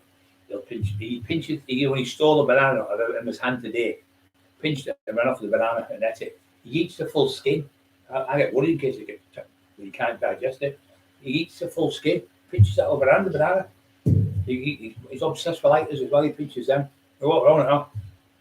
And one of these body noise like a bodybuilder. I don't even do. He walks now with his fucking arms like he's got better. He's got carpets under his arms. So he came upstairs last night in my bedroom. Oh, with his head, he muffs it open. His head comes in. He's looking at you type of thing. As if he's dead tough. He really thinks he's tough. The pup. Him and the pup are together now, but the pup's like becoming like more of a man now. He's over 6 months now, the pup. Oh, he's fucking huge, the pup. He's going to be monstrous, that pup. What pictures of his mum and dad and his great grandparents when we're all next to the house. They're all military dogs. He's got that military, you can see in him straight away. So Freedom was watching me one day and he said, "Oh, can you've only had him one day, Brian's only had him 3 hours and he's running for the ball, bringing it back." I was going, "Go and get my dad." Come straight back and just sitting. He's only fucking 3 months old when I got him. No, he's been 3 months ago. I think he was about fucking 6 weeks, 4 weeks old. 4 weeks old he was when I got him. It was like that. It was like a little. He looked like a little owl. He was tiny, monstrous. He's got big, massive long tongues. He's got big, massive long tails. So the tail at the back. I don't know why the tails are that long. I've never noticed. I've seen Alsatians, but not with the tail that long. I wonder why they're so long. The tail, like a panther. You look at them. Oh, Jamie said he's got paws like a panther. They're huge. I thought Scrappy's paws were big. His look, I think his are going to be bigger than pups. Just fucking big time, ginormous. Hollywood, Mike Morrows, Brian, what Hollywood actor would you play a prime taxman in a movie? Ooh, I've got a question. Tell me who's saying that. Like he's a good actor. The one off the business. I think he'd play a good taxman. I'm actually going down there. I need to give you away to do podcast in the next month or so with some massive bloke who's a top actor in top films. Want me to go down and do a podcast with a voice. I'll do it. Well, I'm not going to tell you what it is, but it's going to be out next month. It's going to be this month, I think. He's loves the channel. He loves all the chat with the banter, and he comes on, he watches it, and he says, "I can't believe how much he can fight. Fucking hell, he's the best ever." So he's a massive top actor. When you see him, when I do the podcast, you'll see him. Oh, it's him! Yeah, fucking hell, I can't believe you with him. Yeah, so I think he'd be good in the films as me part of me, because he's got that build, he has that look at me, because I've got that, the black hair. He's got the same dark skin. He's a nice lad as well, and he's really nice. I think he's good friends with Tina Shaw. So yeah, he'd be really nice. Everyone I've talked to him says he's a lovely bloke. Cameron Hussein, I think he's called. He was in the business when we were going abroad when we were in Spain. So I think that'd be him. I don't think he's got a good physique, but there's another couple of good lads who I know who are massive as well, who are actors, but not massive actors, but who would play the part of me good.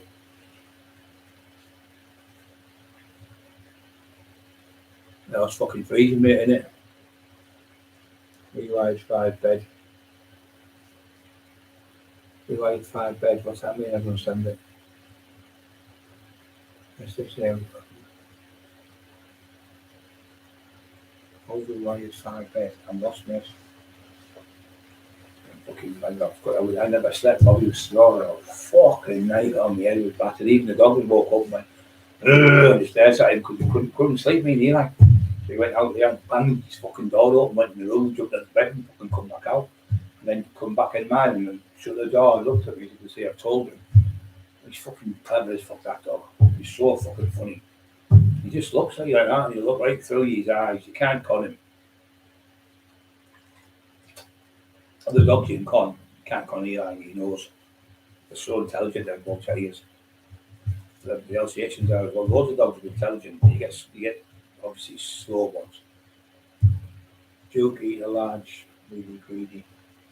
No. My boy Duke eats a large pizza. Oh, there's too much calories in that for him, son. Far too much, give them the shits, give them what runs that. I try to give them the outside of it, but it's the inside with all the bits of meat's okay, but you can get the runs off it, especially if you put garlic on it or out. The shit's really bad. No, it would be a good movie, mate, wouldn't it? There's, everyone I talk to say there's got to be a Taxman movie. But what we already did the This Is England one, but the lads from Birmingham, so they'll be contacting me soon to see what's happening with that movie. And also, they're on about doing it, but I don't know if I'm going to go for a bigger company. Maybe John Lee probably help us because John was in that game, you know, that Yakters, and he's from America. He was in the fucking, obviously, he was in the mafia, he's Albanian, but he was a top mafioso boss. He was nicked for 33 murders, grassed him up. So he did a deal with the police because they grassed him up. And I said, don't fucking blame me. And so something is grassing and grass. If someone's grassing you up and making statements about you, you have the fucking right to make a statement back to get yourself off. You're not just going to get fucking go to jail for the rest of your life for 30 odd murders. While he was doing 6 years, John, in jail, got stabbed twice in a Brazilian jail. Them jails in Brazil are fucking lethal. The prisoners will run the jails. And John got stabbed in there twice. And people said he's a grass. He wasn't a grass. What happened is the fucking John Gotti Senior was making statements against him and fucking Sammy the Bull. And they didn't believe it. John said, no, I'm not having that, I don't believe that. No comment, no comment. I went, whoop, a bit like the tinfoil. Records everything, come on, he went, yeah, and Johnny done this, and Johnny done that, and Johnny done this, and done that. And he was like, he upset. I think he was crying over everything. He said, I couldn't believe it because I loved them, you know, he's like a family. And he phoned him that. He said, but they said, look, you're going to go to jail for the rest of your life for the things you've done for him. So he made a statement to say he did them. I did do them, but he told me to do them. So that's how Sam the Bull did the same. And I didn't blame them. You can't grass a grass. If some fuckers grassing you up and making statements against you, you have the fucking right to make a statement back. So that cunt, he's going, what are you going to do, mate? You grass me up, Brian? I went, no, I'm going to make a statement against the statement you made against me, you crank. To have you charged for perverting the court. They'll do it anyway. They'll do you for perverting the course of justice because the statements you've made are all made up lies, and I can prove them all. You haven't got one witness to go to court for you. I've got 30, and every one of them have got all the screenshots of what you've been doing to them. I really can't wait to go to court. Who's this one here? We said Banditas. And how do you say it? Banditas. Hi, Brian, massive fan. My cousin Ross Papworth from Bolton is struggling with his mental health. Would love a shout out. Papworth from Bolton. Okay, Papworth, listen, son, just keep fighting it. You can beat it. We love you all the world. If you need to speak to us on here, come on anytime you want. You just believing in yourself every day. It's a bit like I say, everyone knows, the ones who watch me all the time know I say, one day you can get up, you can have a great day. You watch your football team wins and that happens and that, then a little chain of events can happen. So it'd be like, I say this, right? It'd be like going to the beach for the day. It's a beautiful morning. You get up, all the sandwiches ready, you get your drinks ready, you take the kids, you get to the beach, you get there, and all of a sudden the fucking clouds open up and the weather comes pouring down. That's what depression is. It goes. But the thing is, you've got to keep saying to yourself, it's going to go soon, it's going to go. Because the depression always goes in the end. It's just chemicals in your brain are imbalanced for that moment in time. So after 2 or 3 days, it'll dissipate and keep going. But you've got to keep believing and believe in God and believe I'm here for you anyway. And all our people are here, every single person on this channel, 35,000 plus, nearly 35,000 subscribers are here for you, mate. So we're all here for you. We love you, and you're part of the family now. So we love you. Okay, son. Keep your chin up. Keep fighting it. It's horrible with people like that. There's quite a lot of people. Last week, little Basil, he's been suffering that. So I think a lot of people after Christmas, and it all dies down, they've been out, they've been drinking, they've been here, they've been there, and they've been doing things, they've been enjoying themselves. And then you come down with a bit of a bang, don't you? Because a lot of it, if you still listen to me, go and get some of these tablets here. They're called vitamin D, right? They're only £1 out of about Aldi's. Take 4 of them a day, 2 in the morning, 2 at night. 2 in the morning, 2 to tea time, maybe 2 at about 6 o'clock at night. If you take 2, 3, 4, 5, 6 tablets a day, you can't overdose on it. It's impossible. It's just a vitamin. But what they do is, because the sunshine's not shining, like I'm repeating myself tonight, but I need to for this lad. So because the sunshine's not shining, you're not getting no vitamin D. And when you're not getting no vitamin D, you're not getting your testosterone levels drop. The mind's terrible. and it's called the winter blues. It's not called the winter blues. It's because there's no fucking sunshine. As soon as you eat them tablets, I'll guarantee you, if you take them within 7 to 10 days, but even 4 or 5 days, you'll start feeling better because they'll start getting in your system and they'll start raising your testosterone levels and it'll get bigger and bigger and bigger. So when you take them every day, you keep topping them up every day. They don't cost a lot of money and you'll get a big bonus off them. They're really, really good. I'd say of all the vitamins in the world, I would take vitamin D before anything. Vitamin D and vitamin D3, really good. Not a fortune. And they do give you boosters. If you want to have something like on the night, you can get magnesium there, about £2 for about 60, 70, 90 tablets. Another one would be vitamin C, 100 ml in the morning, 100 ml at night, they're about 150. You're probably talking about a tenner for them for 3 months supply of tablets. What the fuck's a tenner? What's that? £3 a month? What's that? £2.50 a week? That's all it is. So you need vitamin B, vitamin D. I get vitamin E because they're really good for your skin. And I get magnesium because magnesium helps you sleep on the night when you're depressed. You take magnesium before you go to bed, and then you take magnesium when you're in bed. So you go to bed, take another one. Magnesium calms down the brain, processes in the brain, which is your endorphins, your serotonin. The serotonin is the main one that keeps you awake, and also helps if you've got restless leg syndrome or periodic twitch like that in your sleep, or you jump in your sleep. They calm down the brain because the brain's fighting now. Your brain needs to completely shut down and sleep completely. It has to go into REM, which is REM movements, where your eyes are going like that when you're asleep, where your eyes are twitching. But that brings you proper asleep. There's different stages of sleep. It's like 1, 2, 3, 4, 5. I can't remember about maybe 7, I think, stages. Unless you've got that proper REM sleep, you're never going to be resting properly because another thing what you can do when you're in bed. If you're all tensed up in bed and you wake up, you'll get up in the morning, well, the fuck's on my back. You feel like you've been to the gym, you feel like you've been training. I get it all the time when we have bad nerve damage. I wake up, I'll be like that, and my hands are fucking, my hands are solid to wake up. I like wake them in the morning. But that's because, I tell you what's a good thing for that, if you do suffer from back pain and you do suffer from all that, get a blanket. Carl Edwards told me in the Strict, put a warm, what do you call it, a blanket, where you can put a heating one. I can't remember the call, fucking me now. I can't trust my bosses. Where you turn the blanket on, it heats up in the bed, and you put it on, I can't remember the call, fucking blanket now. So you turn it on, and it heats your back, and it warms all your back, and your back goes red hot. And it's because it goes red hot, it stops your back being hard, because your back goes like a brick. It goes like a brick because you're tensing it, because it's really, really tense.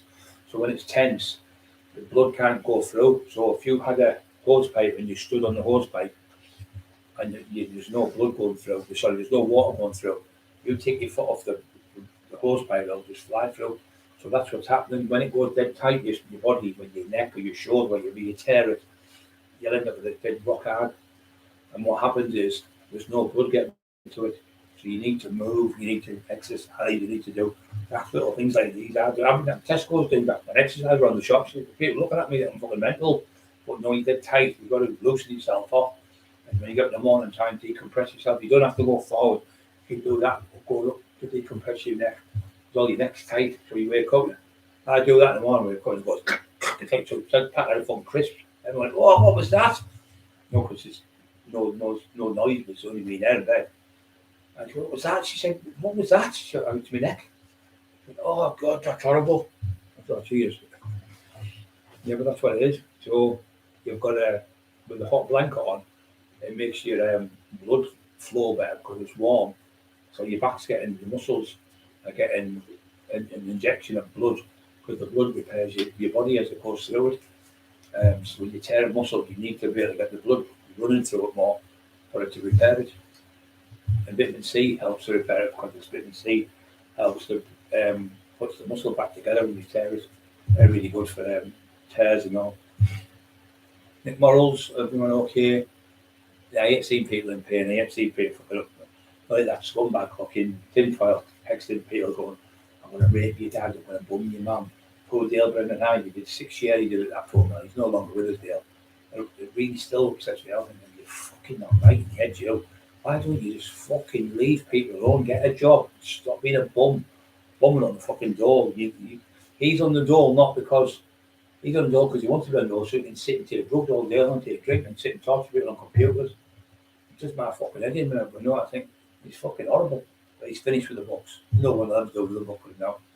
I've got all the stuff upstairs, proving the courts, I've won the court case, I've got everything from the Crown Court judges to everything. There's no magistrates open. No magistrates open in 2021. They were closed down until 2022. He just lies about everything. Everything he comes out of his mouth is a lie. But the great thing is now is, you know that old saying, what was it called? You can fool some of the people some of the time. You can fool most of the people most of the time. But you can't fool all the people all the time. You can't fool any of the people any of the time. Because everyone's on, once the cat's out of the bag. And that's it, the Walter Mitty. Complete Walter Mitty. So every time you call Peter the Wolf, when you start being a bullshit liar, people go, oh, that's it. Who told you? Oh, I thought they were fucking Mavis. When Mavis off the council estate. Fucking Mavis. Remember Mavis off British Bob too? Fucking nosy fucking Mavis. She's fucking seen us. She'll tell our lass. She's mouth like that. She'll tell her straight up nosy Mavis. I seen Bob the other night to read a Bob too. Fucking class that film. What's he? He's like, that's his fucking missus. That. She's like nosy fucking Mavis. Grasses everyone up. I can't be bothered with all that shit. Like you treat somebody else and can't wait to tell the husband that. Just fucking keep out of it. You end up falling. See what happens with them type of things. You start interfering with husbands and wives. Your husband, my wife, I let me. That's a long time. I was 22. I had a friend from Redcar, and he got kicked out of the house by his missus. I let him come and stay on my settee. I lived above the gym. It was great. I used to go down the stairs, train, come back. I trained 3-4 times a day. So I lived above the gym, and he come and stayed at mine for about a month. Anyway, he ended up going back with his missus. And I said to him, do you want to drink? You still? No, I don't want nothing. I don't want to talk to you. I was only 22. I put him on my settee, fed him and everything. I was making a bit of money with the training and that. Training people, and I was getting money right on the doors. I helped him. He stopped speaking to me. So I said, to fall out here. So unless you're going to get in the middle and say, look, I don't get involved in domestics, but I love you and I love you. I hope you both get back together. That's okay. But if you take one side or the other, the woman will fall out with you, or the man will fall out with you. She should never get involved. Just say, look, I love you both. You both should stop fighting. Get yourselves out tonight. I'll not mind the kid for you. And there's like 20 quid or something, or there's 50 quid or whatever, 100 quid, whatever you go for the night. I'll go away for a weekend and put you in a hotel and go and get a break. That's what you need. And then that's been all right. But if you tell them to come stay at my house to the woman, something going on with them. If you say it to the man, they always think the work, those people, you know what they're like. You try to help someone, you get the blame for everything, don't you, in life. Please hit the like buttons. How many times Freedom's telling you? You don't want racing lady coming around your houses. I'm telling you now. Yeah.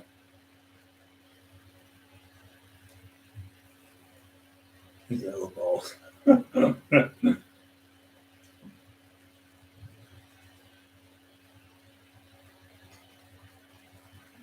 like that one. Carmen's got around the little balls. He's got little balls. He'd never go somewhere like I went to fucking when I was fighting top people. Go to fucking like Newcastle, like the best out of Newcastle, go to Sunderland to fight top fight in Sunderland. Go to Hartlepool, go to Middlesbrough, go to Redcar, go to Hartlepool, go to Darlington to fight top fighters, fighting travellers from different areas, fight people fucking Spennymoor, going all over the place, and then got to do deaths in different parts of the country. Go to the Leeds to work on the doors to start with the fucking lunatics. Even now, I've probably worked, I think, over 200 doors in my life. And the only time I got beat was a fight every day for our side, but I was off my own drugs for 3 days. Thursday, Friday, Saturday, Sunday. I drank 1.5 bottles of vodka. I used to get the 1.5 litre bottles of got. We used to me and Michael says and sat sniffing poppers all night. I was fucking off my head. So when I come outside to fight you, when he's outside, he's got to look tough. I said, I don't run from fucking no one. So I could have got out the back door and did a runner. I don't want to do that to anyone. I won't back down to any fucker. There's loads of them like that. I said, fuck, I don't run from no one. I went out and he went, touching, I've been clever at me anyway. He came at me and I went bang, nutted him. I dropped him straight away on the fly, went down like a bag of shit. And then I was looking at it, I was thinking, which one do we hit? Because look, when I come out, it was like, I've been in the dark for 2.5 days. So when I come out, I was like, fucking hell. I was like, look, when you're in jail, the screws come up with the torch, you're like, fucking hell.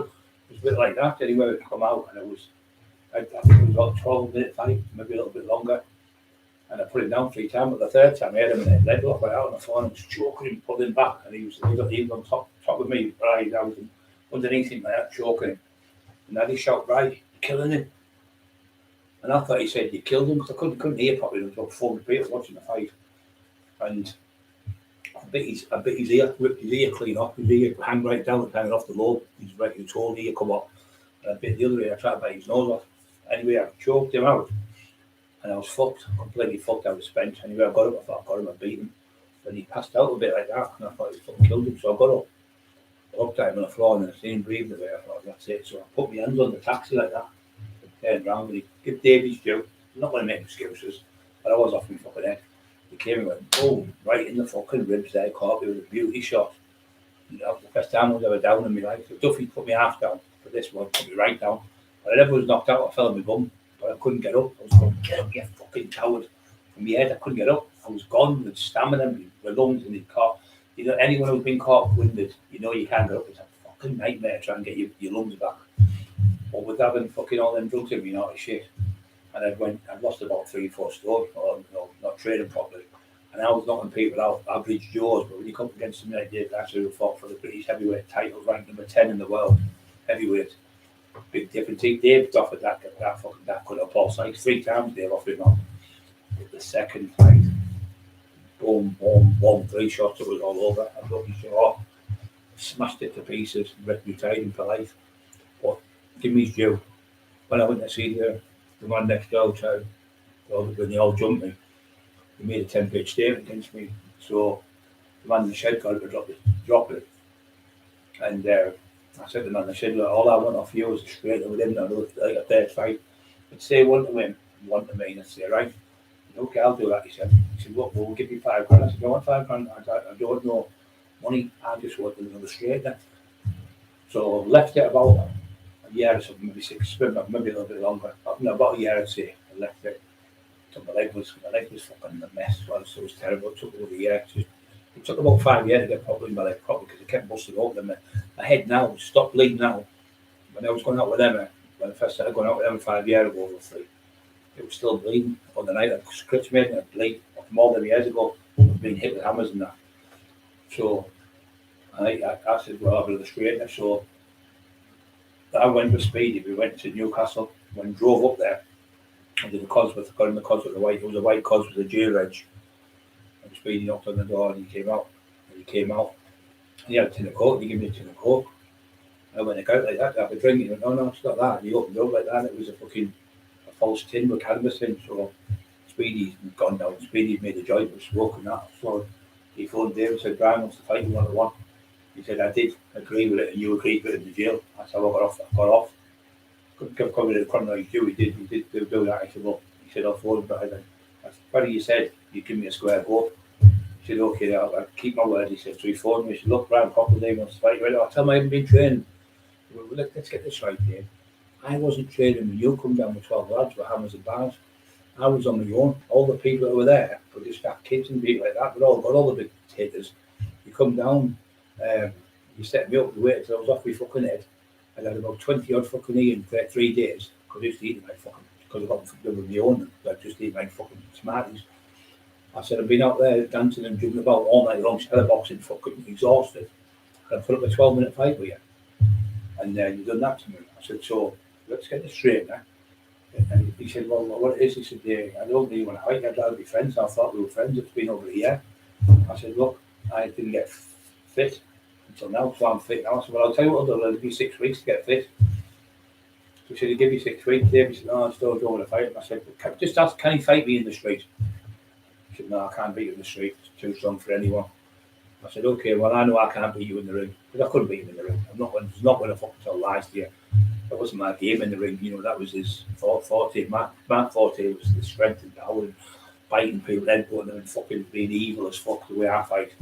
he was a gentleman fighter in the ring and all that stuff, you know, good boxer, but not in my caliber. So once somebody said on the door one night, Terry Dicko's mate was there, Graham from from the door, he said, "Oh, you see what he's called you in the book?" He said, "I've had 2 fights with Brian Cockerill, and both of them were fucking nightmares. He bit my ear off, the other ear brush, I must be drawn 6 places. You go and have a fight with him, see how long you last." And I was just shut up on the door, he said, "You go and fucking have a fight with him, see how long you last."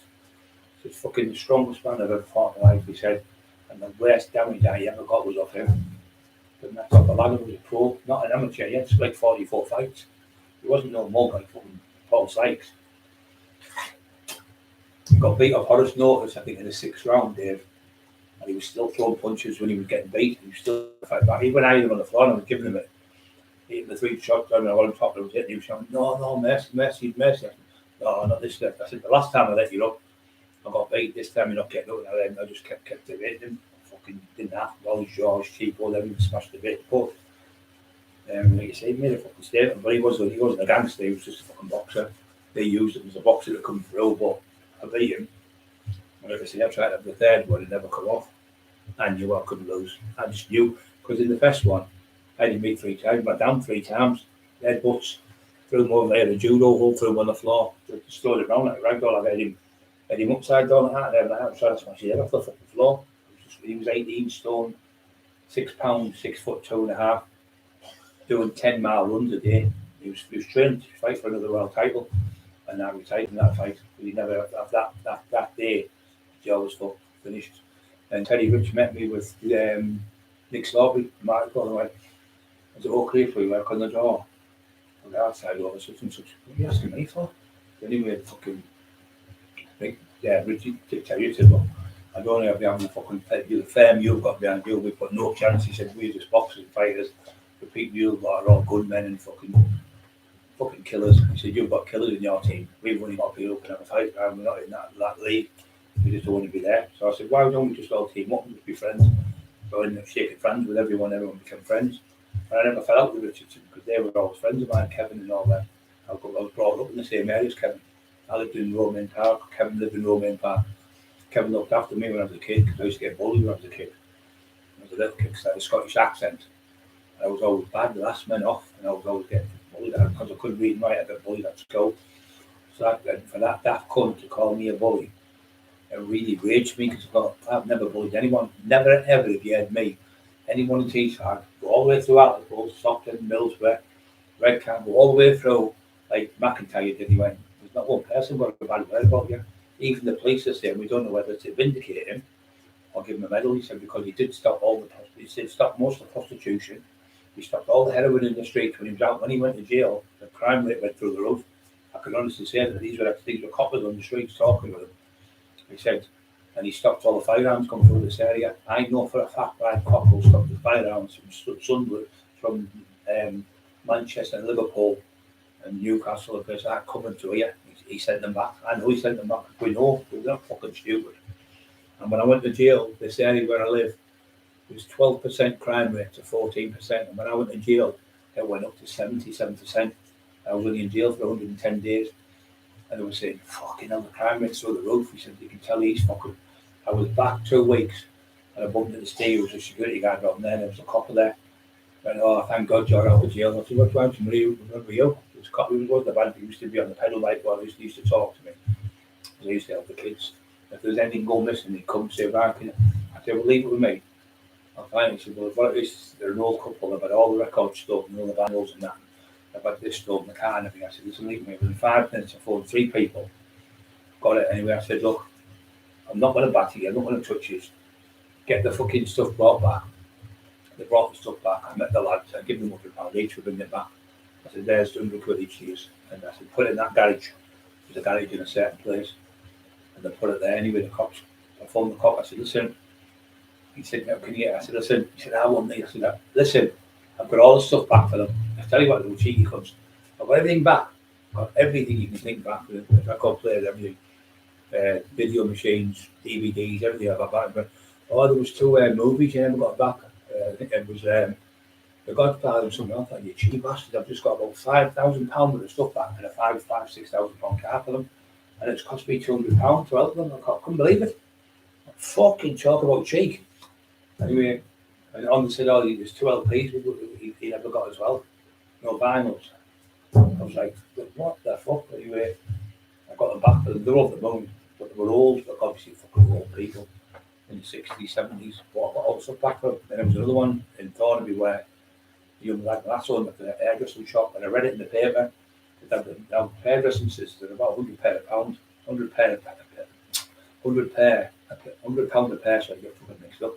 £100 a pair, sometimes they're £200 a pair, really expensive. And they're about, you can get some scissors that cost £100 just to get sharpened. So anyway, they couldn't get the scissors, so I give them £200. Went down, paid the £200, and I got some hair dryer things. I think I spent about £400 or £500 and try to say, what to come to my house. And the brother and sister said, look, we'll pay you £50 a month back. I went, I don't want anything off you, so I did it for the goodness of my heart. I got the money off fucking drug dealers, taxed them, so it didn't cost me nothing.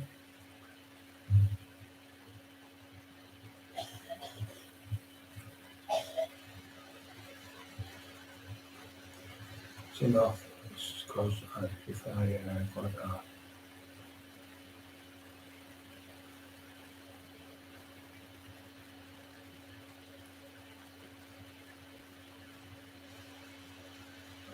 I see you mean line, I see line.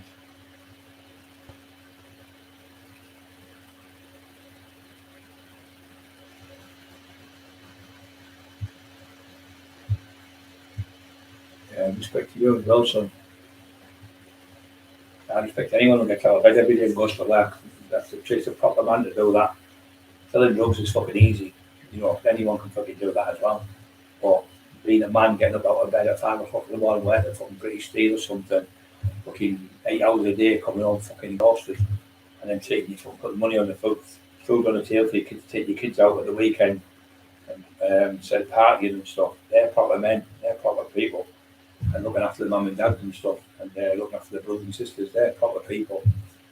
Not the ones who would have been fucking riding around the top of the ridge, Mercedes and Range Rovers and all. It's just a fucking vehicle. My car's worth about $2,000. But if my car $2,000, when I had a 60 grand car, like a 60 grand 911 Porsche, and I had a fucking 5 litre Porsche 928, and 2 Cosworths on my drive, things like that. All right, I might have had 100 grand, 200 grand with the fucking cars on my drive, but they still got you to the A to B. It's still just a fucking car. And you know, when you think, oh, this car's dead good, we'll go, there's a Porsche, and then they forget about it. It doesn't make you look great because you've got a big top of the range Porsche. It's all shit. I used to think all that shit when I was younger. I had £36,000 of jewellery on my neck, 25 grand watch on, all that shit. Just a fucking watch, a pound watch tells the same time as a 25 grand watch. If you lose a 25 grand watch, it's 25 grand. If you use a pound one, only a pound. So who's a fucking idiot? I was lost gold chain, a bracelet I had, 2.5 ounce bracelet, or 3 ounce bracelet, 2.5 ounce. The body build was like that, shape, and the thing came like that, and the chain went through it, and he hit somebody on the door. I had a 5 door, and knocked 3 of them out in Rebels in Stockton. Sneethy, probably know he ran against Sneethy. And he was there, and he seen me spark them all up, and one of them ran off in the fucking toilet away from me, about 16 stone, about 6'4", hid in the toilets. Or in little piggies knocking on the door anyway, you come out, I can't, but he was only on his knees, but he cried, he was giving all that big licks, all the shit, because they were big doormen, they could train, the full steroids, they could fight. Steroids don't make you fight, and that chin, you can have the best fighting hands in the world, but you've got to have a great chin. You can't train your chin. You either got a great chin, you haven't got a great chin. And I had a great chin. I got it by Dave Garside, couldn't put me down. Got it by Lee Duffy, put me half down, and it was on the slide. And I'm still standing at the fight. But after the Garside fight, obviously I went back and won. But after me and him made friends after that, and we were okay. But donation to do being on tomorrow night during the family meal. Well, enjoy your family meal tomorrow, Peter. Our racing lady is it, sorry. The racing lady's on. Racing lady, enjoy your meal tomorrow. God bless you and have a great night.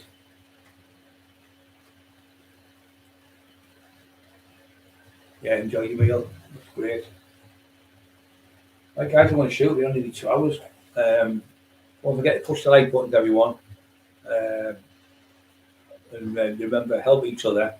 anyone getting bullied anywhere from school or anywhere, just get stuck in there and fucking tell them off.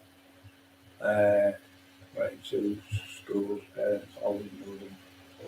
Parents of officers, bullied on one school, but went to 3 schools, parents always moving. Yeah, that's what mine was. Well, we moved around a lot, but with having a Scottish accent when I was a kid didn't help in England, and also having dyslexia, laughing at you because you couldn't spell certain words. I couldn't spell JC fucking Biden, man. Fucking could you spell? I mean, what a word to spell. That's how the fuck how does anyone spell dyslexia? Fucking word to spell. Couldn't spell fucking the IRA or the fucking AA. Right on the table, they make you stand on the table. When you get fucking cane if you fucking can't spell a word, how the fuck can you get a cane for not spelling a word? That's terrible. That's what they used to do. Cane you if you couldn't spell it. Or put you on the table and put a dunce on your head. Terrible.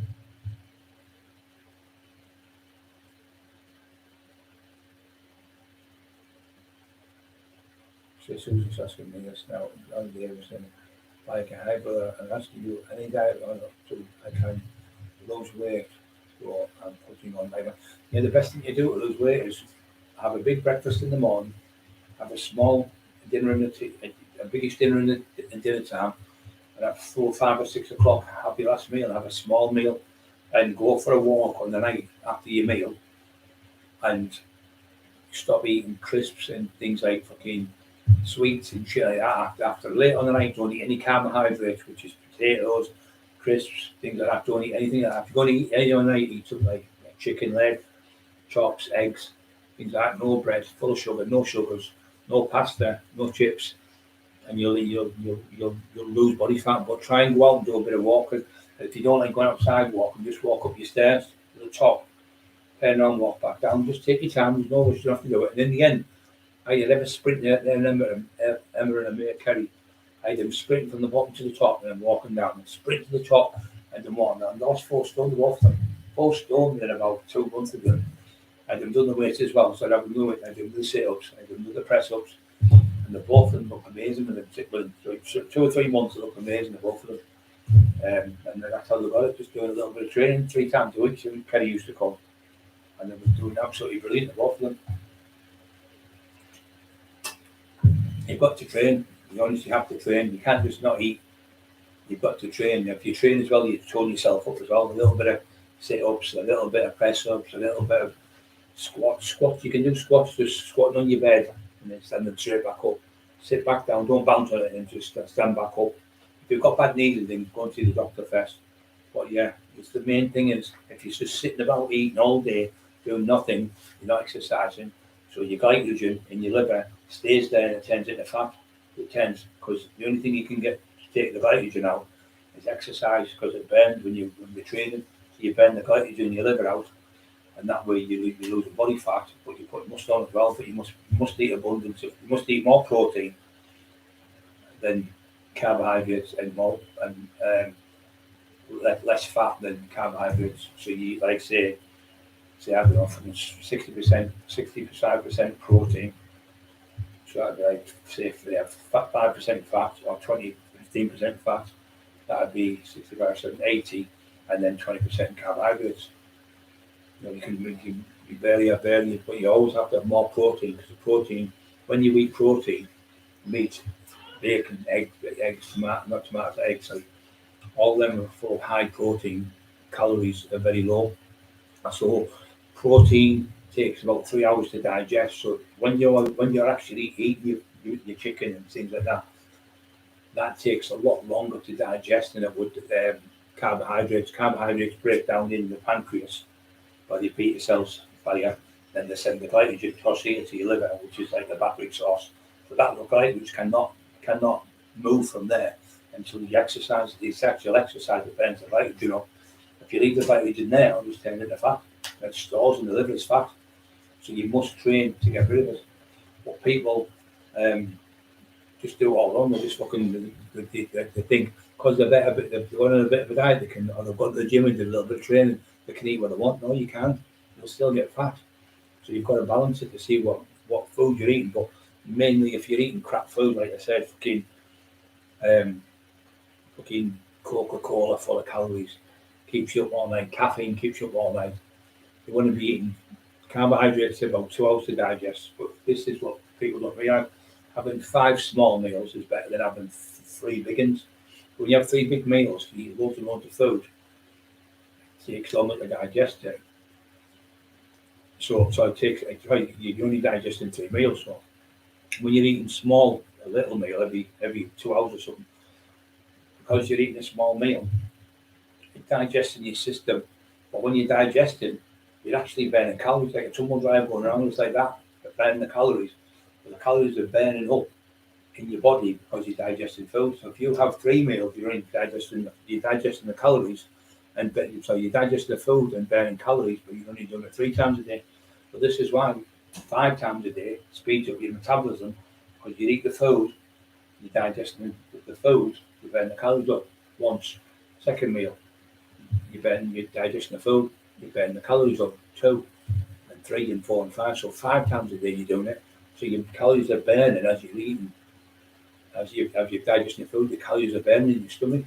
So you're burning calories up, just sitting doing nothing, but you burn a lot more calories up because the protein takes longer to burn, if you understand. So if you eat more protein, you'll have less body fat in you. But if you eat more carbohydrates, which is sugar, you'll have more sugar in your body, you'll have more body fat. It's just simple science in the end. I know it's complicated a little bit, but I don't think it is the way I talk. But it's the main thing. Mike Emerson, good night, Peter. Take care. Yeah, good night, Peter. I'm going to go myself, guys. So, Adrian Murphy just popped in. You're okay? Somebody who just missed us. If you watch it. The chat was really good tonight with all the good nights today. Do gym as well, but never was working for me. But I want to build myself up gym, but I wouldn't know how, where, and just that. But if you look on my videos, you'll see. Get the elastic training band. Mark Emerson loves them.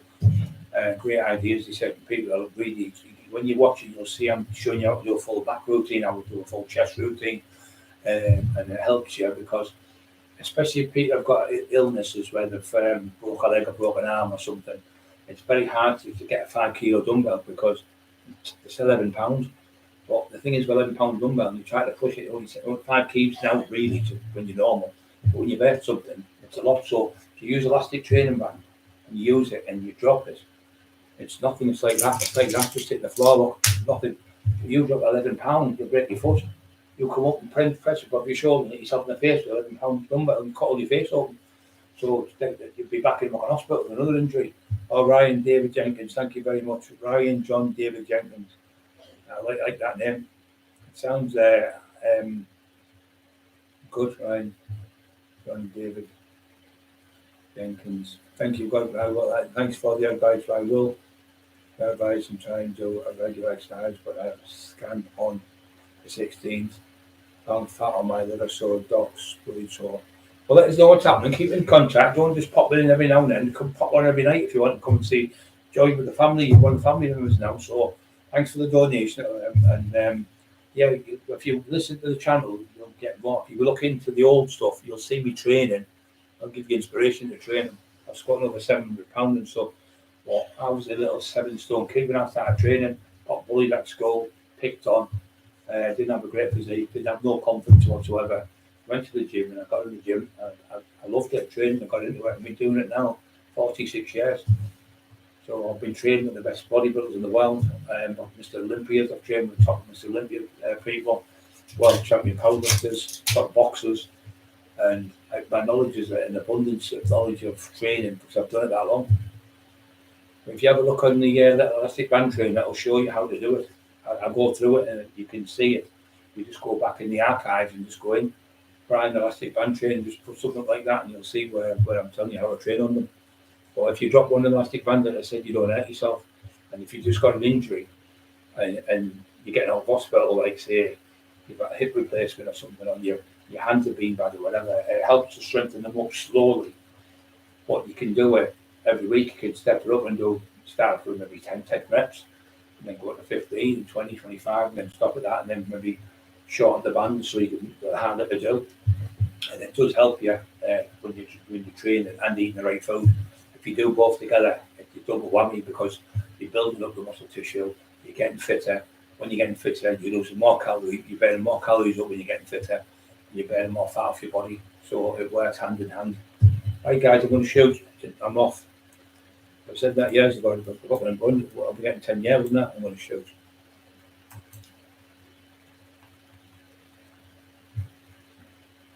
Live back tonight. Really nice people.